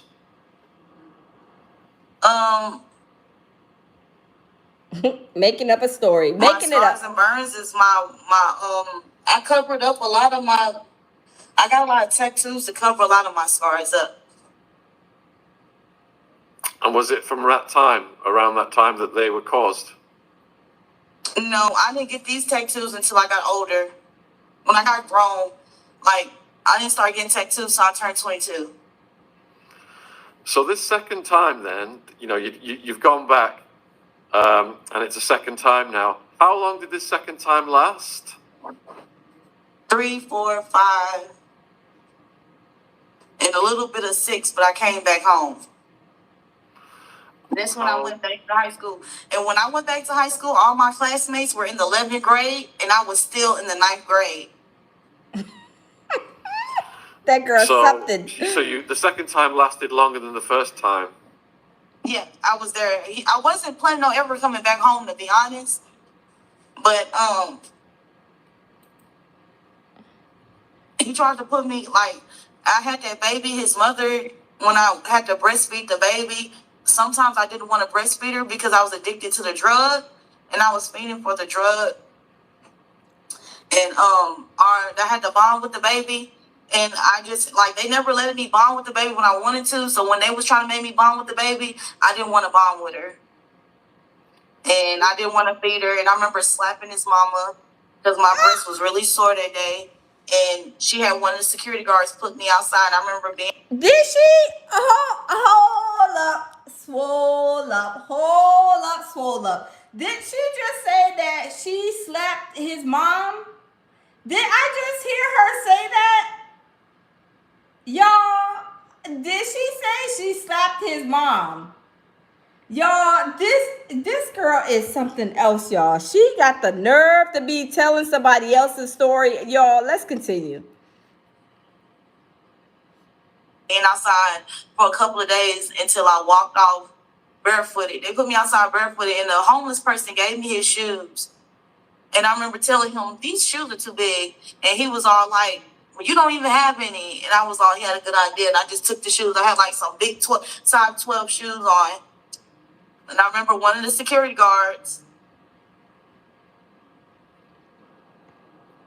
picking me up, giving me my pictures from the first time, giving me a stack of papers to give to the police. And I didn't want to turn them papers in, but he told me to turn everything in. So I gave all that to the police. And he gave me, what is that called? The USB thing. Like back in the day, they used to put it on like a little chip. You know what I'm talking about? Yes. He gave me that. Yeah, he gave me that. The police watched that. They asked me how did I get this, and I said I stole it. Okay, hold on, you guys. Now she's talking like she is Courtney Burgess. Do you guys know who Courtney Burgess is? Courtney Burgess is somebody who fell out the sky a few weeks ago, a month or so ago, saying that he has these USB drives and that he needed to turn them in, or was asking somebody something about the USB drives, and he had videos and stuff like that of some of the celebrities. That is Courtney Burgess, y'all. She is, oh my goodness, y'all. She's doing the most. I was told to tell them I stole it. I said I stole it, and I told them to call Damian Williams, U.S. attorney, which was the first person that kind of rescued me, saved me when I wrote my police report the first time in New York. Had they tried to use you as a surrogate? Yes, they did use me. They didn't try. They used me. They used me. And it was other women down there to use as surrogate. I wasn't the only person he was doing this to. Do you think that his kids then, presently, that other women were actually used to... They took eggs. I know they took eggs and was dishing out my eggs to people. They took my eggs. Y'all, did she say they took her eggs and was dishing them out to people? Y'all, this girl right here, y'all, this girl right here. She said they took her eggs and they was dishing them out to people as if she had eggs from the milk from the egg carton, and they was passing them around. Hey, here you have an egg. Hey, here you have an egg, y'all. This girl is crazy. I can't say their name because they got it to where you can't say their name. Is that how her eggs work? Like the same way, see how her birthday works, see how my birthday works, see how her eggs work. Okay, see how, okay. I'm catching on, Misha. I'm trying to speak your language, baby. Names, but that person that got it to where can't nobody say her name, she had my eggs too. Tigra says and eggs this is and not bacon. Allegedly. Oh Lord, lies she's telling. This is the truth. It's the truth. It's the truth. And the truth sucks because people look up to these celebrities. So you got a viewer is asking, how many of your babies did they take away? At least 4. And they sold them in the sex underground. So it could be some still alive to this day.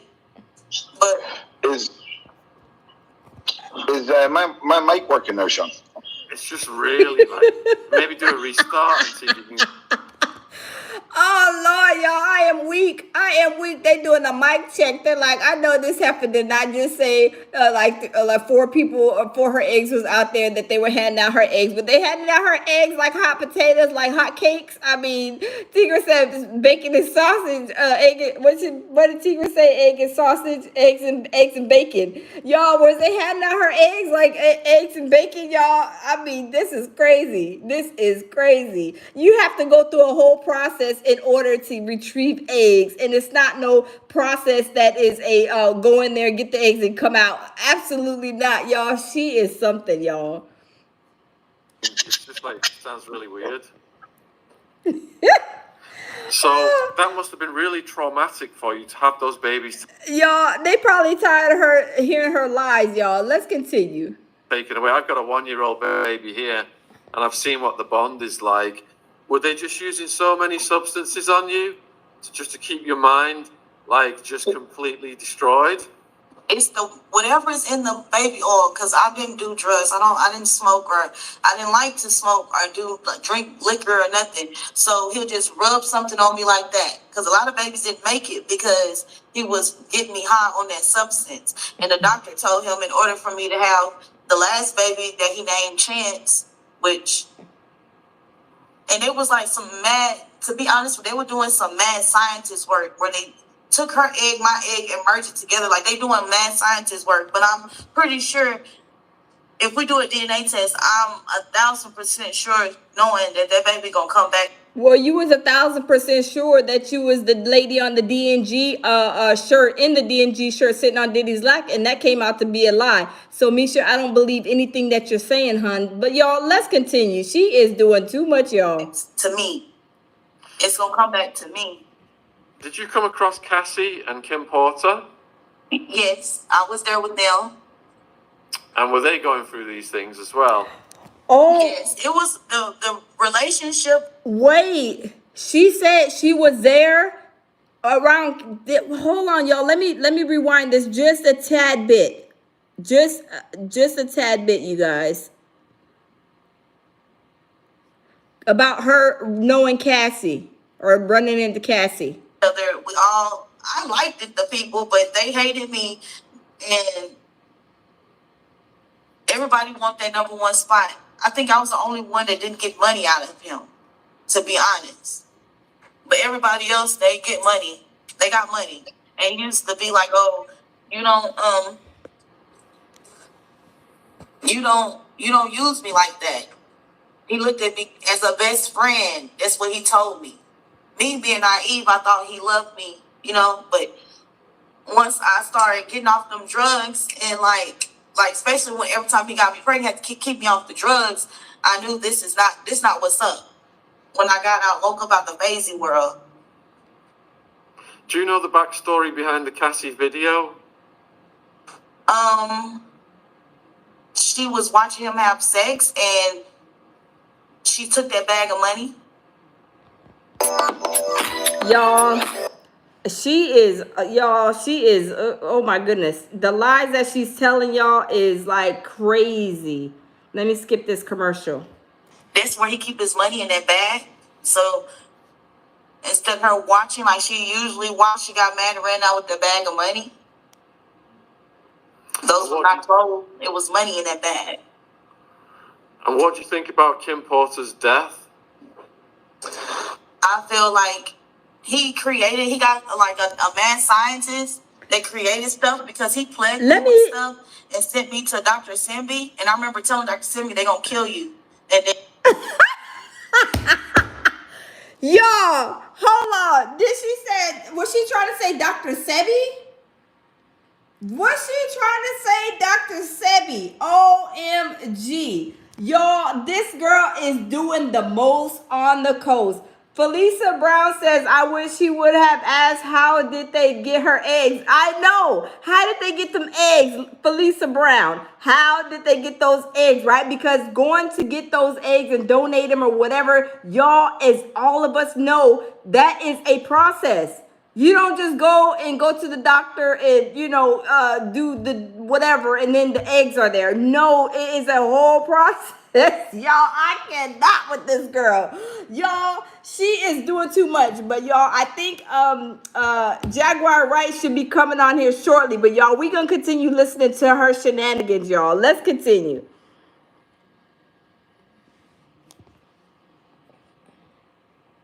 And he gave me something. I threw up blood. I pooped it out and I was cured. And then P. Diddy said that I couldn't have no more unprotected sex because they wanted to see how long it lasted. But he was having his people make things and plaguing people with it or put it in their drinks, put it in their food. She used to drink natural juices. I think it would be like oranges and lemons. If I'm not mistaken, a mango, and she'll make her own juice and she'll keep it in the refrigerator. Yeah, in the lawsuits, they're talking about all the drinks being spiked and the baby oil and stuff like that. Whatever in that baby oil, that is some bad stuff. you can rub a little bit, like, you know how you put a little bit of oil on you, and I'll be like, hey, give me all your money out your bank account. You gonna go give me your money out your bank account. It was a rapper that was with him that was on that song, Make That Money, Take This Money. He put that oil on that man and made. Y'all, she's not making no sense to me. I'm lost. But y'all, let's continue. Made that man, he was telling the story what he did, made that man go to the police station, and he told them what he did about something he got away with. Do you have a lawyer now that's helping you, and are you part of the cases against him? After the holidays, here's another big lie. Y'all listen. Surely would be. I have a lawyer. But right now I just go to this church. And this is my uncle, my auntie. My uncle and my auntie, they are helping me right now, but I went to Metro Care because I broke down real bad. Like, I was thinking of unaliving myself before I even came out. I was thinking about unaliving myself when Adrian started talking about me, but she gave me the strength to come forward and to tell the truth. But at first, I was like, this was just like, oh my God, like, it's stressing me out. I feel like they was coming to get me, and I don't even know who they are. But I just be feeling like they're after me, and I don't know who's after me. But me getting back in church and being spiritually protected and them praying for me is what's keeping me sane. You know, it's keeping me to where I'm not going to end up in a mental hospital, or I'm not going to. I think she needs to go to a mental hospital because she is saying a little bit too much. Like Felicia Brown said, like Dr. Jekyll and Mr. Hyde. Y'all, she is all over the place like she is ice skating and don't know how, y'all. Let's continue. Unalive myself because everything happened for a reason, and God planned it to go this long. Christ planned it to go this long, and if you call on him, if you accept him in your life, he will show up for you, and he will be there for you. And what's been keeping me sane is to know that my God, he didn't leave me. I left him, and he forgave me for the things that I've done. Y'all, she is a mess, y'all. But I think Jaguar is about to come on. Somebody sent me a gift, I think. 125, a gifter. Whoever that gifter was, thank you so much. Y'all can just smash the like button to support the channel, you guys. But y'all, thank you so much for the gifts and for the super chats, you guys. I appreciate it. Thank you, guys.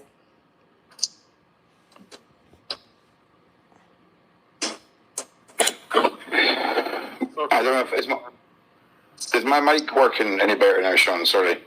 Just sounds like you're like a robot, something like. I don't know what's going on. I apologize. Maybe turn the volume down, maybe, because it's like, let me see mic settings. Yeah, you've got it on 200%. Oh, there you go. That'll be what it. That'll be what it is. Sorry about that, Misha. I've got one more question, then Ron's going to ask some questions. Have the cops tried to interview you, Misha, about any of this? I called the FBI when I saw Mr. David, the U.S. attorney, on TV. I called the FBI. They haven't called me back, but when I finally got somebody to take my case, and she said that she will get with me after the holidays, so I'm looking forward to that. And whatever else I have to do. But the thing is with me not having a lawyer, because back in 2012, all this stuff was already going to be happening. But if I would have came up forward, he probably would have got arrested a little bit faster. But he was threatening to kill me.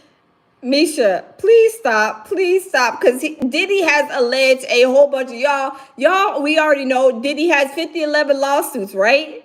And y'all, Misha, y'all, Diddy probably like, if you don't go sit your tail in the corner, you didn't even meet the qualifications to even stand 5 blocks away. Girl, go sit down somewhere. Yo, I'm just saying, y'all. And Roger Bonds found me. And he should be able to vouch for me because he gave my number to P. Diddy. And Wait, she's lying. Didn't she say, she just said Roger Barnes found her? But didn't she say that Harv Pierre is the one who pulled up to her house and had Diddy on the phone? Y'all, I'm telling y'all, she is liar, liar, pants on fire, y'all. The dress is on fire. he called me and he was like, as soon as I step in New York, he was going to kill me. So I never went. 2012, I met Allie Carter again. Last time I seen her, I was being raped by Akon and some other dude from out of Dubai or somewhere, and they were fisting me. And Allie sat there, but she had to play her role because everybody had to survive. When 2012, Allie Carter, everybody got in contact with me, and I sent her my documents of everything that happened. So she has, if anybody can get in touch with Allie Carter, she has the original documents where I put everybody's name in it. And they asked me about Blink Twice.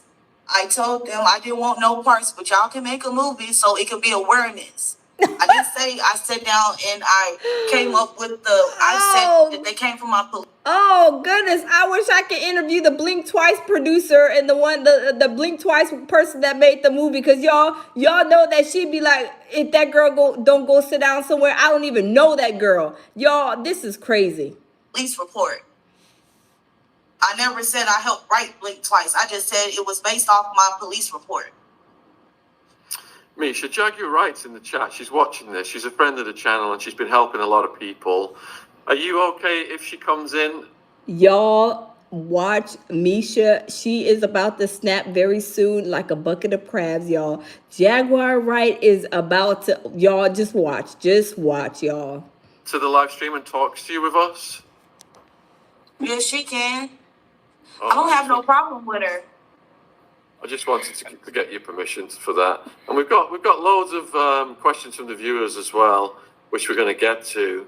And are you getting help now, like psychological help, spiritual help? I have spiritual help, psychological help. You know, it's the holidays, so the places are closed. But I reached out to the RA crisis place where I'm at, and I told them that I wanted to be hypnotized so I could get my dates together, because that's kind of messing with me, of me being out of there. But the thing is, I don't remember the dates. He never let me know what day it was. I just remember every time I was in pain. Girl, you don't remember the dates? Y'all, there is no way that you're passing days and days by and you don't know, you ain't asked nobody what's today. Sometimes we do forget. What's today? Monday, Tuesday. Oh, okay. What's the date? Y'all, there is no way that she did never ask what time, what the date was. Y'all, I don't believe that for not 1 second. I just remember every time I was hurt. I don't remember the doctor. I remember tell you if it was hot or cold, but I don't remember this happened at 10:30 Monday 2004, because I could be telling you what's going on, but the dates are, the story is not in place. Look, Misha, when people have been through traumatic things, and especially when substances have been used to brainwash them, memories, you know, and they're not going to be 100% accurate, and people need to accept that you're speaking from the heart. We can tell that by what you're saying, by what your body language is. But when you're traumatized, your memories can get... Misha, your body language and everything that's coming out your mouth is all lies, I believe. You probably have some type of mental something going on. Okay, I give it to you. Okay, respectfully so. But the stuff that you're saying, you're hijacking a lot of people's stories, because I'm just listening and I can see Allie Carter's story here, the Jane Doe story, Courtney Burgess's story. You done told about 4 or 5 different people that you didn't hijack their story to make it your own. Y'all, let's continue. Get a bit funny, and that's just a normal part of it. Now, do you still have like nightmares, PTSD, that kind of thing? Yeah, the Metro Care. They said I got a lot of trauma when I went to Metro Care. They prescribed me some medicine because I have sleep paralysis a lot, to where them spirits be holding me down in my sleep, and it's something there. It's not my brain. It's something that's holding me down. And you rely on your faith to help you with that? Yes, all I do just call on Christ, call on my God. Yeah, can't nobody hold me down. These lies, I got to keep on moving. Y'all, she is a liar. The lies is holding her down.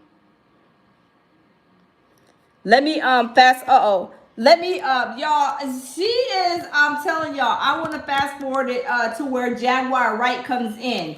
You guys, when Jaguar Wright comes in, OMG. Y'all, when Jaguar Wright comes in, she is like, she will start to snap like a bucket of crabs. Let me fast forward it to where Jaguar Wright comes in.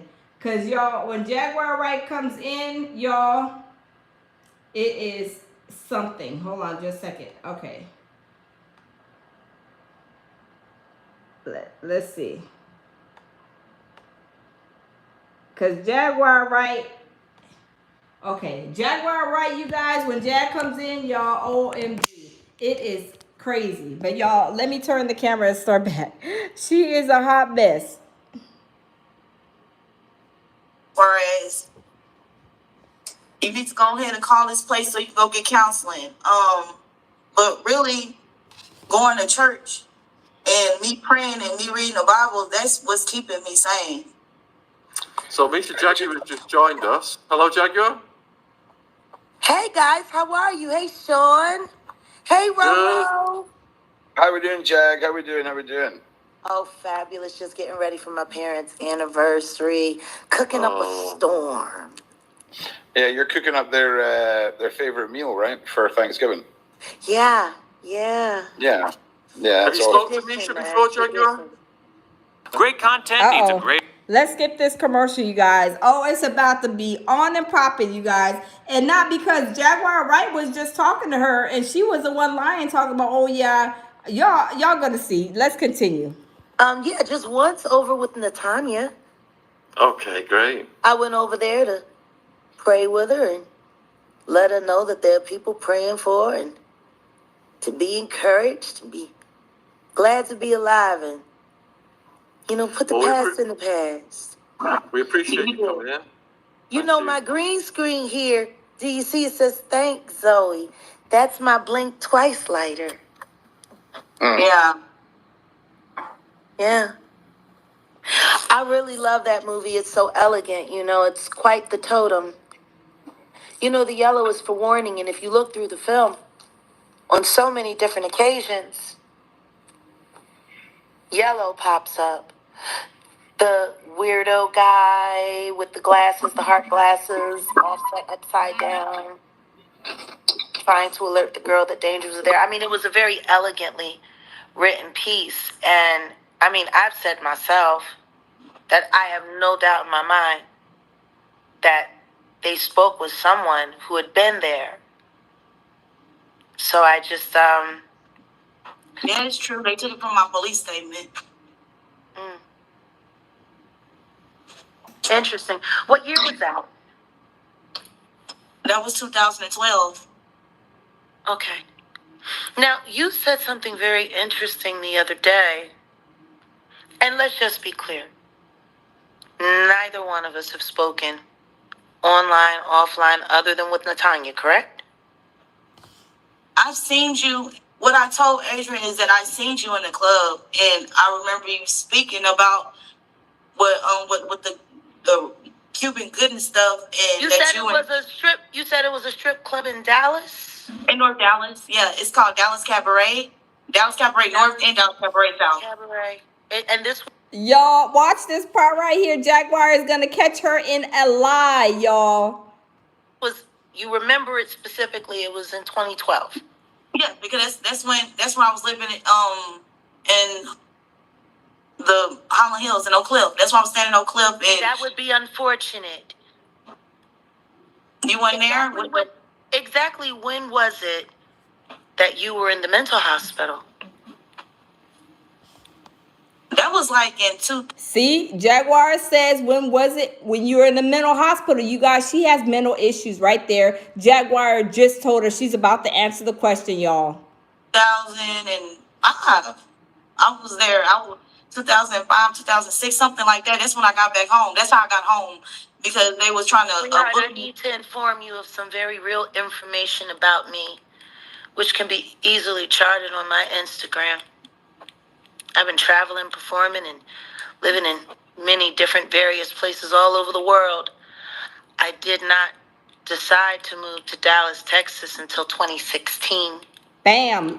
Bam. Now, I did start working and gigging and recording in Dallas before 2016. See, y'all, Jack just busted her out with another lie. She was like, oh, no, honey, I didn't move to Dallas until 2016. You said in 2012 you met me. The lies that this girl's telling on Jag, y'all. Liar, liar, Misha. Your pants is about to catch on fire.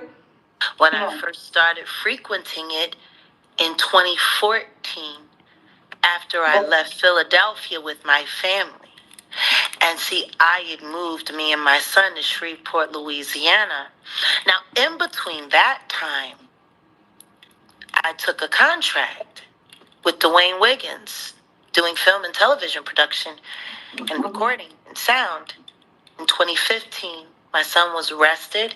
I came back to Philadelphia. I got my family together. We moved to Dallas in 2016, and Giovanni came to follow later that fall. Sweetheart, I was nowhere near Dallas, North Dallas, or a strip club in 2012 at all.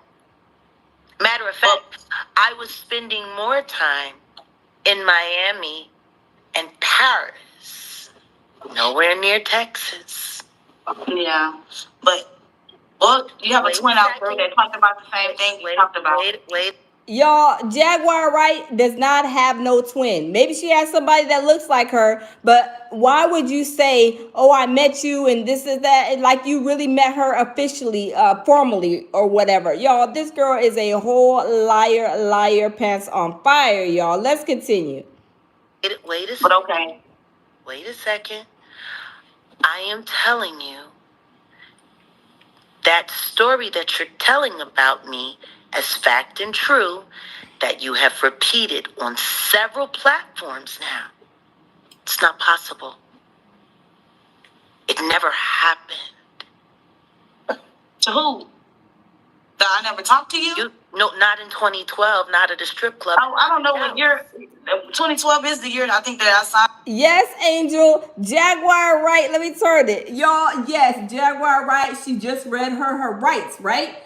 Jaguar Wright just read Misha her rights. Like, honey, no, you did not meet me in 2012 because I wasn't even living in Dallas in 2012. So Misha, go sit down somewhere, y'all. Let's continue. Jaguar is on it. The paper. That's what you've been saying. Repeat. Yeah, that's what I'm saying. That's the year I remember them contacting me, but I was having conversations with various people in the club, because like celebrities, Stevie J.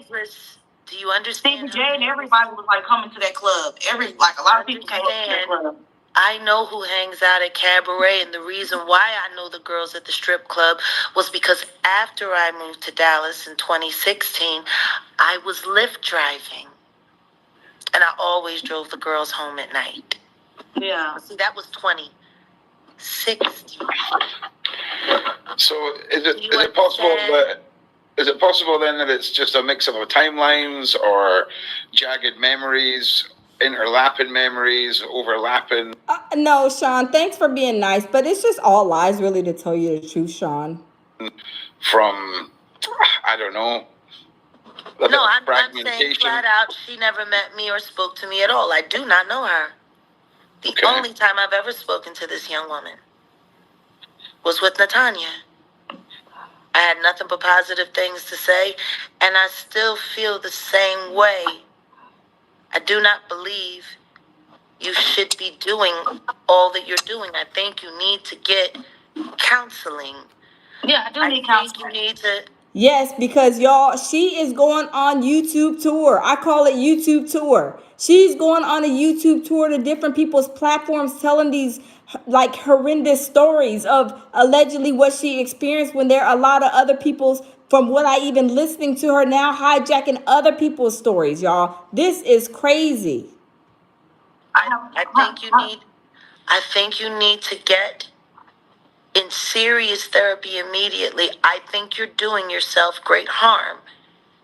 Do you realize that the things that you're sitting here admitting on camera, online, unaliving babies and cannibalism and such? I'm going to tell you this. I told the police.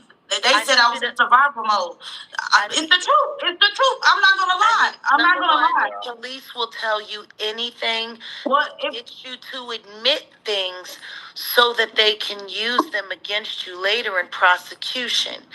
I'm asking. Well, why didn't they prosecute me then when I was crying and I was telling them what I went through? Sweetheart, you ain't got to put it on for me. But they sent me home. I'm not trying to be disrespectful or come anyway, but they sent me home. They sent me home. I told them. Why didn't they go arrest him when I told them what he was doing? Why didn't they arrest him? And when they was coming in, all of these interviews that you're doing yourself great harm. Yeah, probably am. But after I get my lawyer, I'm not. The things that you're saying are gut wrenching. Yes, they are. It's the truth. Yes, they're gut wrenching for people to listen to. Y'all, Jaguar Wright has been in the industry. I haven't even heard Jaguar Wright or even Ali Carter say the horrendous stuff that Misha is saying. I do not believe Misha not for 1 minute, y'all. She's saying some horrendous stuff like Jaguar said. She's doing herself a great injustice by going on YouTube tour, basically, and telling all of these crazy stories. So I can only imagine what it's like for you to keep swallowing and digesting this over and over again. It's literally bordering abuse. I understand what you're saying because I go back and I read the video. I look at the videos. I know you do, and I implore you to stop. They are not positive. None of them, not even the ones we was praying on. None of them. People online are here to feast on your pain and use it for entertainment and clicks and views and dollars. That is not what you need. Yeah. I need help. I'm calling out for help. You need therapy. Jaguar is right. Jaguar is saying she needs therapy. She needs a therapist because people will take this and try to make a story. There's some platforms that have made money off of her and the story that she was telling you guys, and they know it's not even true. She's not the Jane Doe, and they made a lot of views off of what she offer her lies. Y'all, that's crazy. You need help, real help. And that's something that content creators cannot give you. Yeah. Meanwhile, whatever lawyer you have, everything you're saying is going to make it very hard for him to defend you in the future. And guess what? This footage will be here forever. You're not helping yourself. They already talked about what it's out. They already know. Not helping yourself. Facts. And the amount of pressure that is about to lap on you. I don't think you, sweetheart, I literally came here as a gesture of love because when I see somebody going down a dangerous path when they're about, oh, no. I don't think you understand, my dear. I understand what you're saying because my mom said the same thing. But at the end of the day, it's the truth. Sweetheart, what you're doing to yourself, it is cruel. It is cruel, okay? For real. But she really still popping pills and all that I could tell. Still get high. Oh, you guys, this is where Misha is about to snap like a bucket of crabs. Hold on, y'all. This is where, welcome you guys if y'all just joined us. Y'all, this is where Misha is about to snap like a bucket of crabs, you guys. She is about to go, walk a flock of flame because the conversation Jaguar is about to have with Adria, y'all. Misha is about to snap, crackle, and pop, y'all. We gonna get back into it. Probably Do you understand what do you hear what you're listening to? Okay. I have 30 witnesses outside of that. You gonna be proud of me, Jackie. Right now, the most important thing for you to do is disassociate from Misha.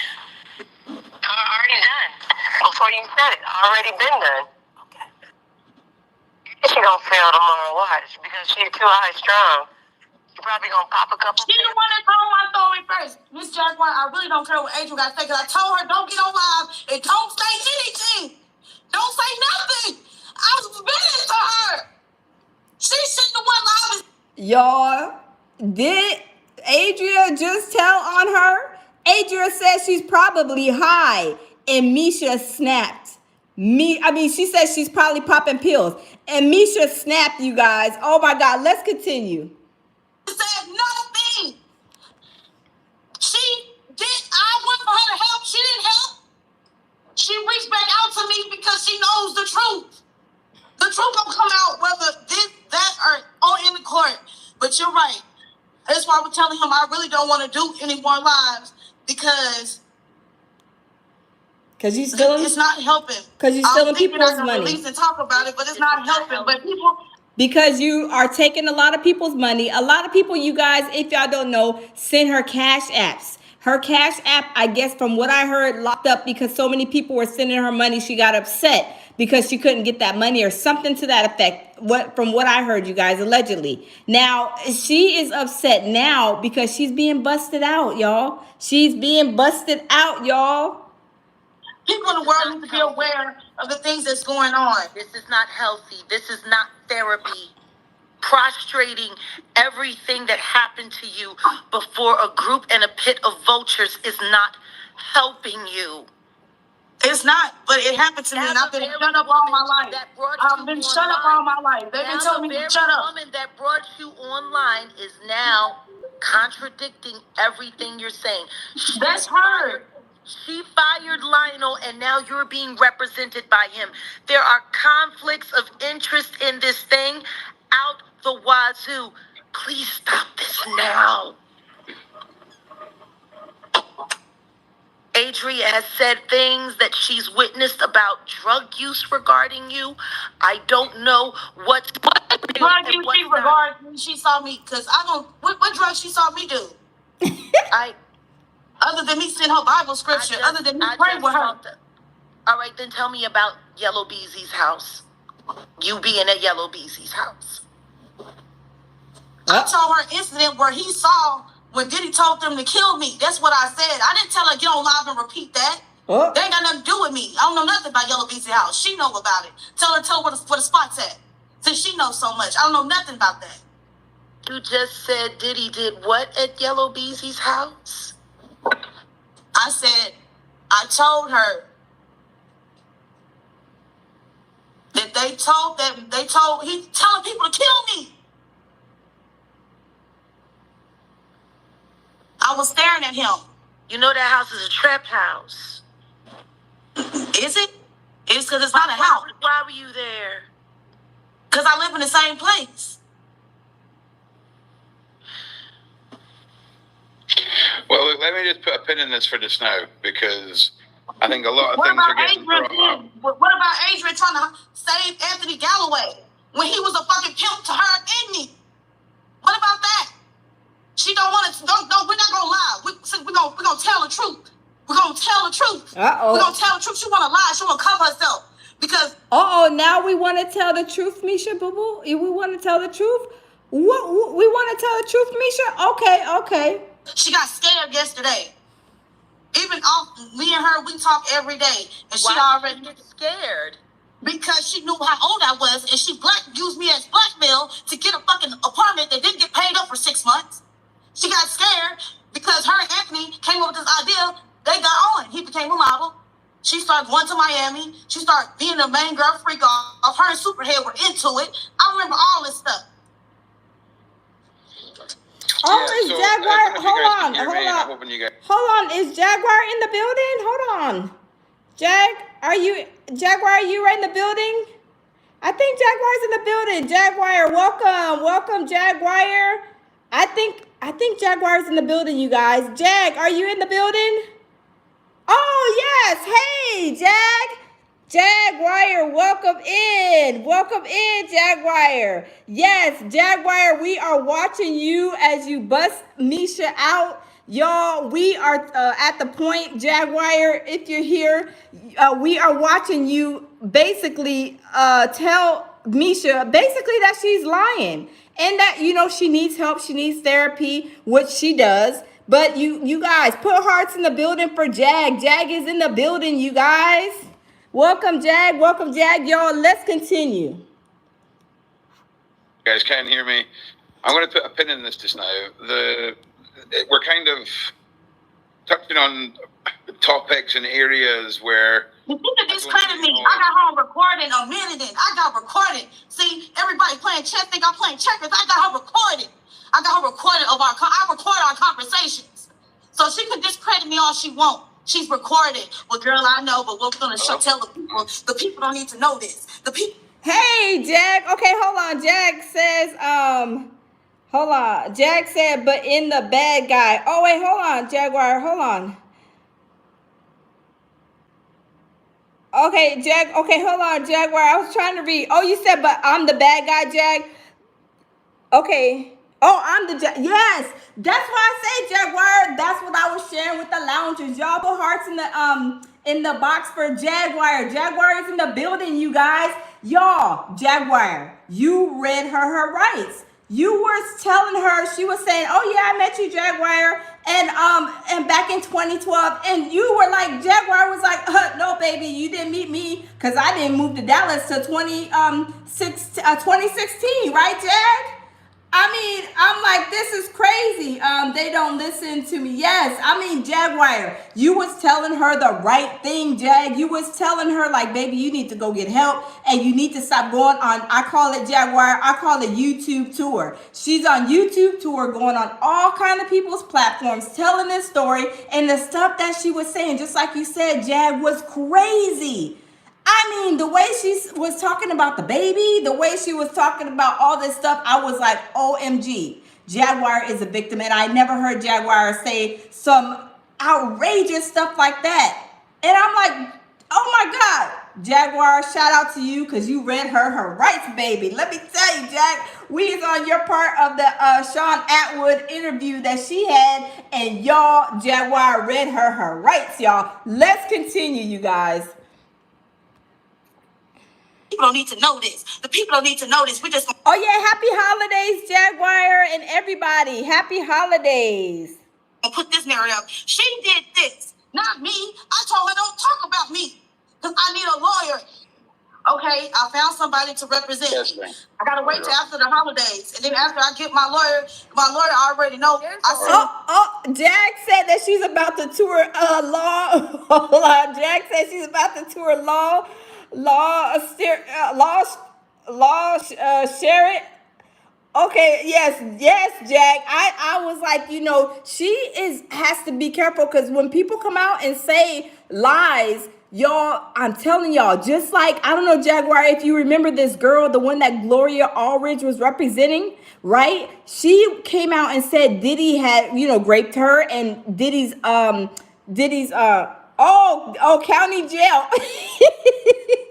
Oh, she's about to go to okay, she's about to go to Law County Jail. Okay, yes. Because y'all, I never believed, even my other half, Jamil Peterson, Mr. I Am Comedy, he was like, no, I don't think that she would be, you know, no victim, because Diddy has a type. I told Jamil that, yes, Diddy does have a type. But y'all, let's continue this right here, because y'all, Jaguar, right, you read her rights, y'all. Let's continue.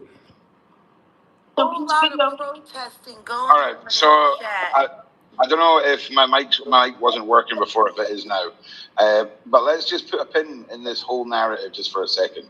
I think a lot of the topics that are being brought up here weren't really ones that perhaps Misha expected to be thrown to her. See, she's upset at Jaguar because what Jaguar Wright was basically telling her the truth. Like, girl, you go sit down somewhere. You ain't never met me. You're saying you met me in 2012. I did not even move to Dallas till 2016. She is lying. I believe she's trying to steal Courtney Burgess's story about the thumb drive. Remember, Courtney Burgess fell out the sky, and he was allegedly had some thumb drives with some, some corn activity on it. And then Allie Carter, where she says, "Oh, I was on the table," and all this other stuff. And then the report, y'all, she is like telling all kind of lies. And I'm like, there's like lies in between lies on hijacking other people's stories. Like, it's crazy. But y'all, let's continue, y'all. This is y'all, Misha, liar, pants on fire, y'all. Jaguar Wright then read her rights. And I just want to sort of just de-escalate this for a second. Well, I'm not upset. I want to get clear. I got upset at Adria because she already taken me. has been drugged into this. And I didn't tell her to get on there. I told her that in confidence. I said, I don't know Jaguar. She didn't know who I was. They was just telling a story. Swole up. Did she just say she met Jag in 2012?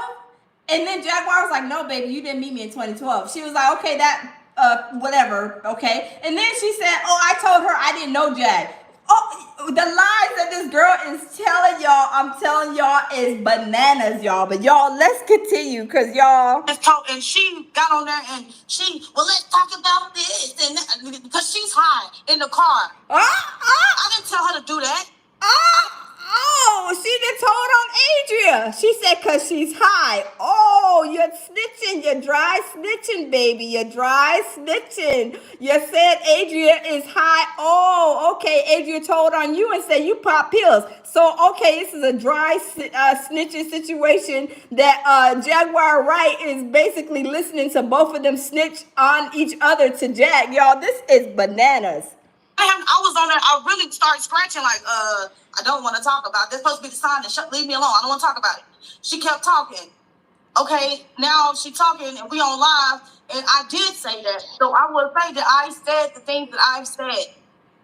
And I said the things that I've said, and I can admit that I said it, but it was not for her to use my story, or not for her every conversation we have to get on live or get on somebody's podcast and tell people. It's supposed to, I was confiding in her. And the confiding is, you remember me, right? Because I was crying for this girl. I wanted to go. I looked at her as a mother. I was crying for her. And she left me with him. She got her apartment. We did get jumped. We did. We got jumped. She was mad at me. And she told me I couldn't go upstairs because I was trying to run away to her. She left me multiple times. And I still, not necessarily befriend her, but I still associated myself with her because she is my proof. I've been screaming on. Y'all, this girl Misha is doing the most on the coast, y'all. Her story, the way she even sounds, y'all, why is she so in detail? Y'all, we know when somebody is lying and saying, I remember wearing a pink sweatsuit, eating jelly beans and all this, y'all. She's too in detail. I mean, just from all of her stuff that we've been listening to, y'all, she is too in detail about everything. There is no way that you gonna remember, unless it happened recently to me, for me. Everybody could be different, but I just don't believe anything that this girl is saying. Now, what I do believe is that she has some mental issues, mental problems, and I'm not laughing or joking in that aspect arena. She really does need help. Jaguar Wright told her, right, hey, you need to go get some help, and basically you need to stop going on YouTube tour, because what you're saying while you're going on all these people's platforms is like crazy. But y'all, let's continue. On the inside for so long. And I've been talking, that guy says, speak. I'm sorry, I'm just monitoring the chat. It's a bad habit. I've been dealing with these things online for so long. Jag, let me ask you this. Yeah. So I think a lot of what you're throwing at Misha tonight is based off of her memories. You were saving people. Her memories. I remember it was like something. It was something like where you could get dressed behind it. I remember stuff. So I never said you hurt nobody. I said you helped. That's what I told her. I told her that you would help.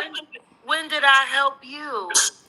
Jaguar, right? Facts. When you're right here telling like her, y'all with Jag, girl, let me tell you, when you're right here reading this girl her rights, it's like you done told 50, 11 lies in this like short period of time, and this is just on this platform.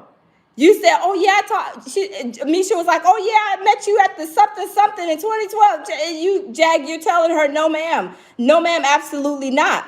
But then she said she knew you then, right? But then later on, just a little while ago, she says, "Oh no, I don't know Jag." Well, I mean, what is it? You know Jag or you don't? Really, she doesn't know Jaguar. Evidently so, because Jag, you already said, "Hey, you know, have we ever talked before?" We talked before just on the Tanya's page, right?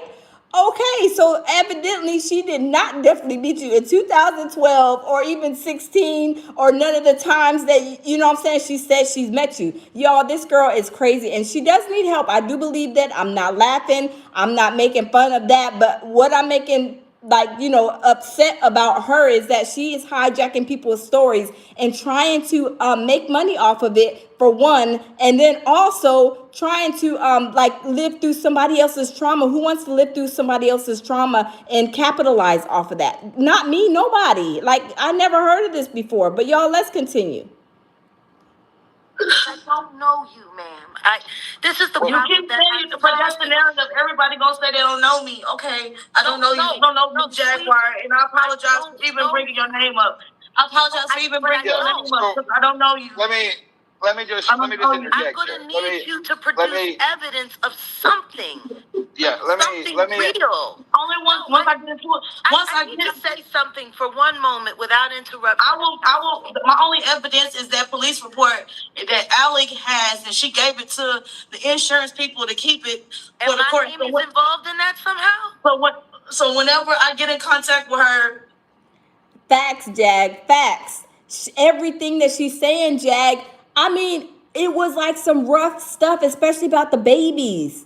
And about the she, I don't know if it had played on this one or maybe skipped some parts, but I remember her talking about snake venom and stuff in the Blink Twice movie. I'm like, I wish I can interview the Blink Twice person who made that movie, because she's saying that Blink Twice, from what I understand, was derived from her police reports. I'm like, this girl need to go sit down and have a couple of seats, y'all. But let's continue. Cause you witnessed stuff, so you are on it for witnessing stuff. What? What did you witness? Right, no, just I don't know. Listen, I don't want to keep talking about it. I'll give you my number. We can talk off the line. Yeah, I don't know if anyone can hear me. I don't know if my mic's working. This is. Can anyone hear me? Can someone just let me know if they can hear me? This is very troubling for me. I hear you, Ron. Okay, you hear me? It's serious if I call you Ron. Yeah, so answer me this, Jag, right? So a lot of this is stemming off of this memory that Misha is saying she has of meeting you, which you say you've no recollection of. No, is it not? No. That's fine. I understand. You guys, let's be for real. Let me turn the camera. Y'all would know if y'all met somebody a long time ago, years ago. You kind of remember. Okay, yeah, I did meet you at this blah, blah, blah. I remember Jaguar Wright. Some lady came and said that she remembered Jaguar Wright. But in Jaguar, I think they were naming Jaguars. Some lady, she came in and she said, thank you. Thank you for helping her years ago at one like show or something you guys had. She remembered Jaguar Wright, and Jag was like naming people or something like that. So the lady was like accurate with her story.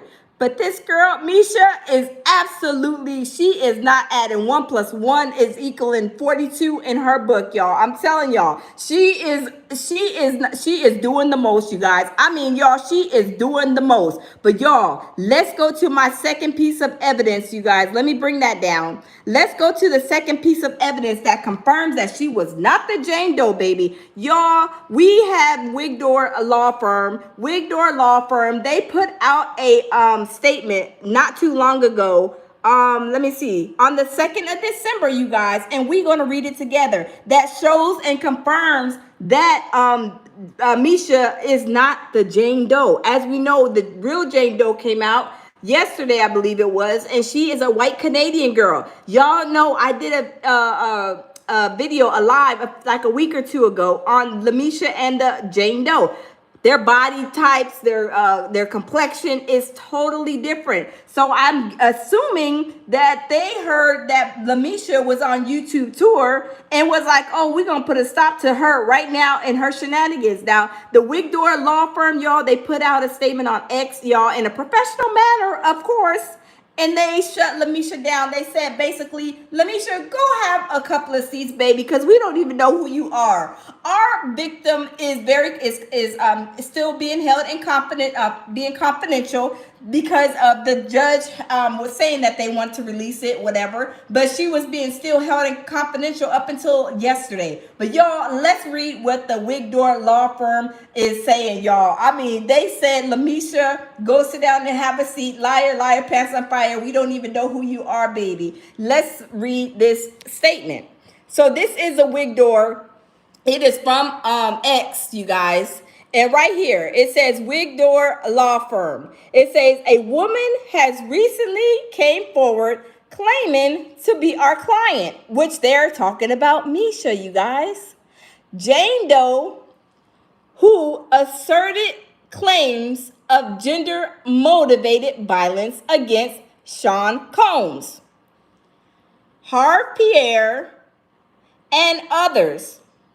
She is not the individual we represent in the pending lawsuit. Our client's identity remains confidential.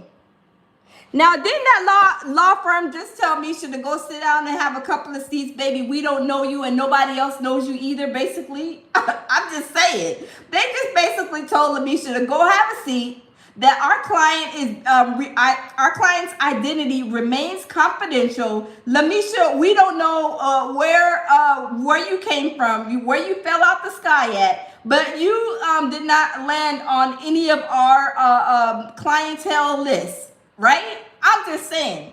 Y'all, Misha is telling a lie. She is going to look, y'all. I'm telling y'all, she is going to have to answer to a lot of people, you guys. I'm just saying. So you guys, and also on this article, you guys, it tells who the real Jane Doe is, because you guys, the lawyer, the judge was saying, okay, you have to, the Jane Doe has to come forward and the name has to be revealed. So you guys, they revealed, let me put this on here. They revealed the real Jane Doe had to reveal her name. So y'all, let's look at the real Jane Doe. The real Jane Doe does not look anything like Misha. And y'all, as I said before, don't y'all agree with me when you guys say Diddy has a type, right? I'm just saying. Let's look at the Jane Doe. Let's see what she looks like, because she don't look nothing like Misha, right? Let's look at the real Jane Doe. There is pictures of the real Jane Doe all over the internet now that these images, that now that the judge said, hey, we need to know the real Jane Doe. You guys remember this picture right here? Remember that picture? That's where Misha said, oh, that's me. Oh, that's me, right? Right? And that is the real Jane Doe right there. That was back in the day. That's the real Jane Doe. But let me go back and let me show you guys what she looks like today. This is a picture right here. Now, does that look like Misha? Does she look black, y'all? Y'all tell me. That is the real Jane Doe. That does not look anything like Misha. Now, I know I got bad eyes, y'all. I know my eyes is bad. You know, we get old in age. I'm getting up in age. I know my eyes ain't the best.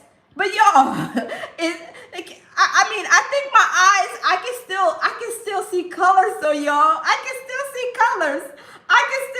colors. Here, let's breaking news, Misha Fuller and liar Nell B just released a video today. It's oh wow. I'm gonna have to check it out. But y'all, yeah, Jag, I'm gonna have to check out that video. But y'all, y'all tell me. Maybe my eyes are colorblind. Is that what you call it?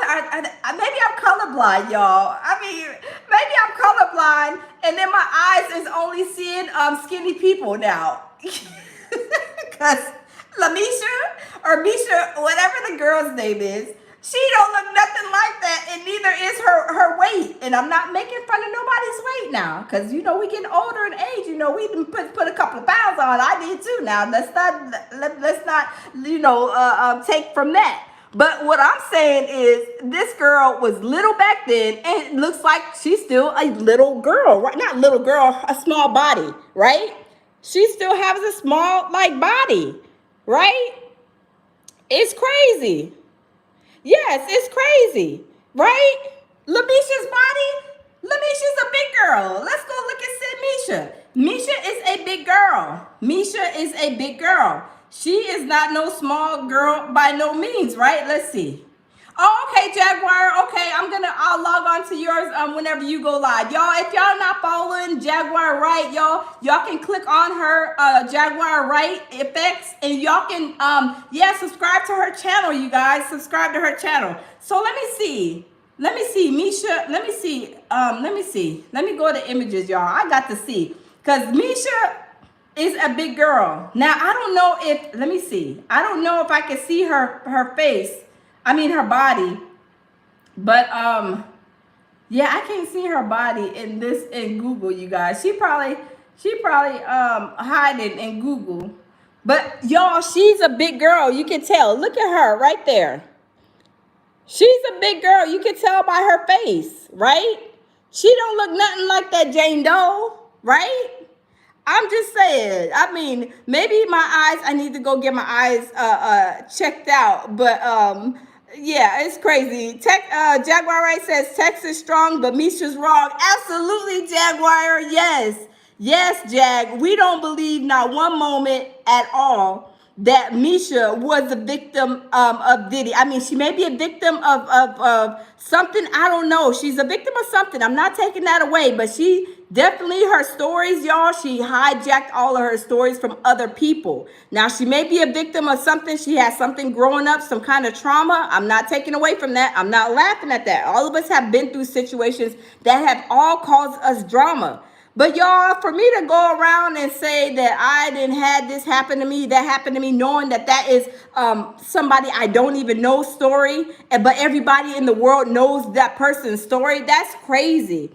Jaguar Red says victim of the tap house. Probably so, Jag, because I'm like, that is so crazy how somebody can hijack somebody else's story. I don't want to listen to nobody hijacking somebody else's story. That's not right. I would not want to even say that I'm this person. I was a P. Diddy person. I struggled, blah, blah, knowing that it's a lie just because they want to make money off of people's trauma.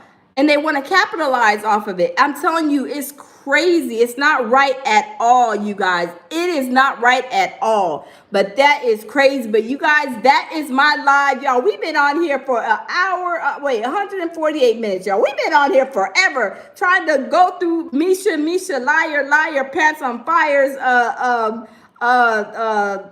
story on Sean Atwood, and then with of course Jaguar Right. And y'all, I'm telling y'all, at the end of the day, you guys, Misha, I hope that she does get some type of help, you guys. People like that, when they make up stories and they doing the most, y'all, they have some type of something is going on. She needs to get help. I'm not making fun of her, about that, but she does need to get some help, because when you stealing somebody else's traumatic story, that is not a good look. And then you all over on YouTube tour. You're on YouTube tour telling everybody all this awful stuff. It's so crazy. Jaguar said there's so much stuff to still to sit through, a mess. Yeah, it's so much. It is so much. Yes, Jag, it's so much. It is a lot. It's a lot. But y'all, people cannot capitalize off of somebody else's trauma. Why would you want to do that? That is sad. That is not right. But y'all, I'm not gonna keep y'all long because we've been on here for a long time trying to get to the bottom of Misha, liar, pants on fire. But y'all, thanks for joining me, you guys. Jaguar Wright is gonna be on later on. If y'all are not a member, a subscriber to her channel, go subscribe to her channel. We're gonna go over there, hang out with her later on when she goes live. And you guys, thanks for stopping in. I hope y'all are having a wonderful Saturday afternoon. And y'all, lead with love, peace, and tranquility, as I always say, you guys. And y'all, I will see y'all in the next video. Y'all have a nice rest of your Saturday. I'll see y'all in the next live. Bye.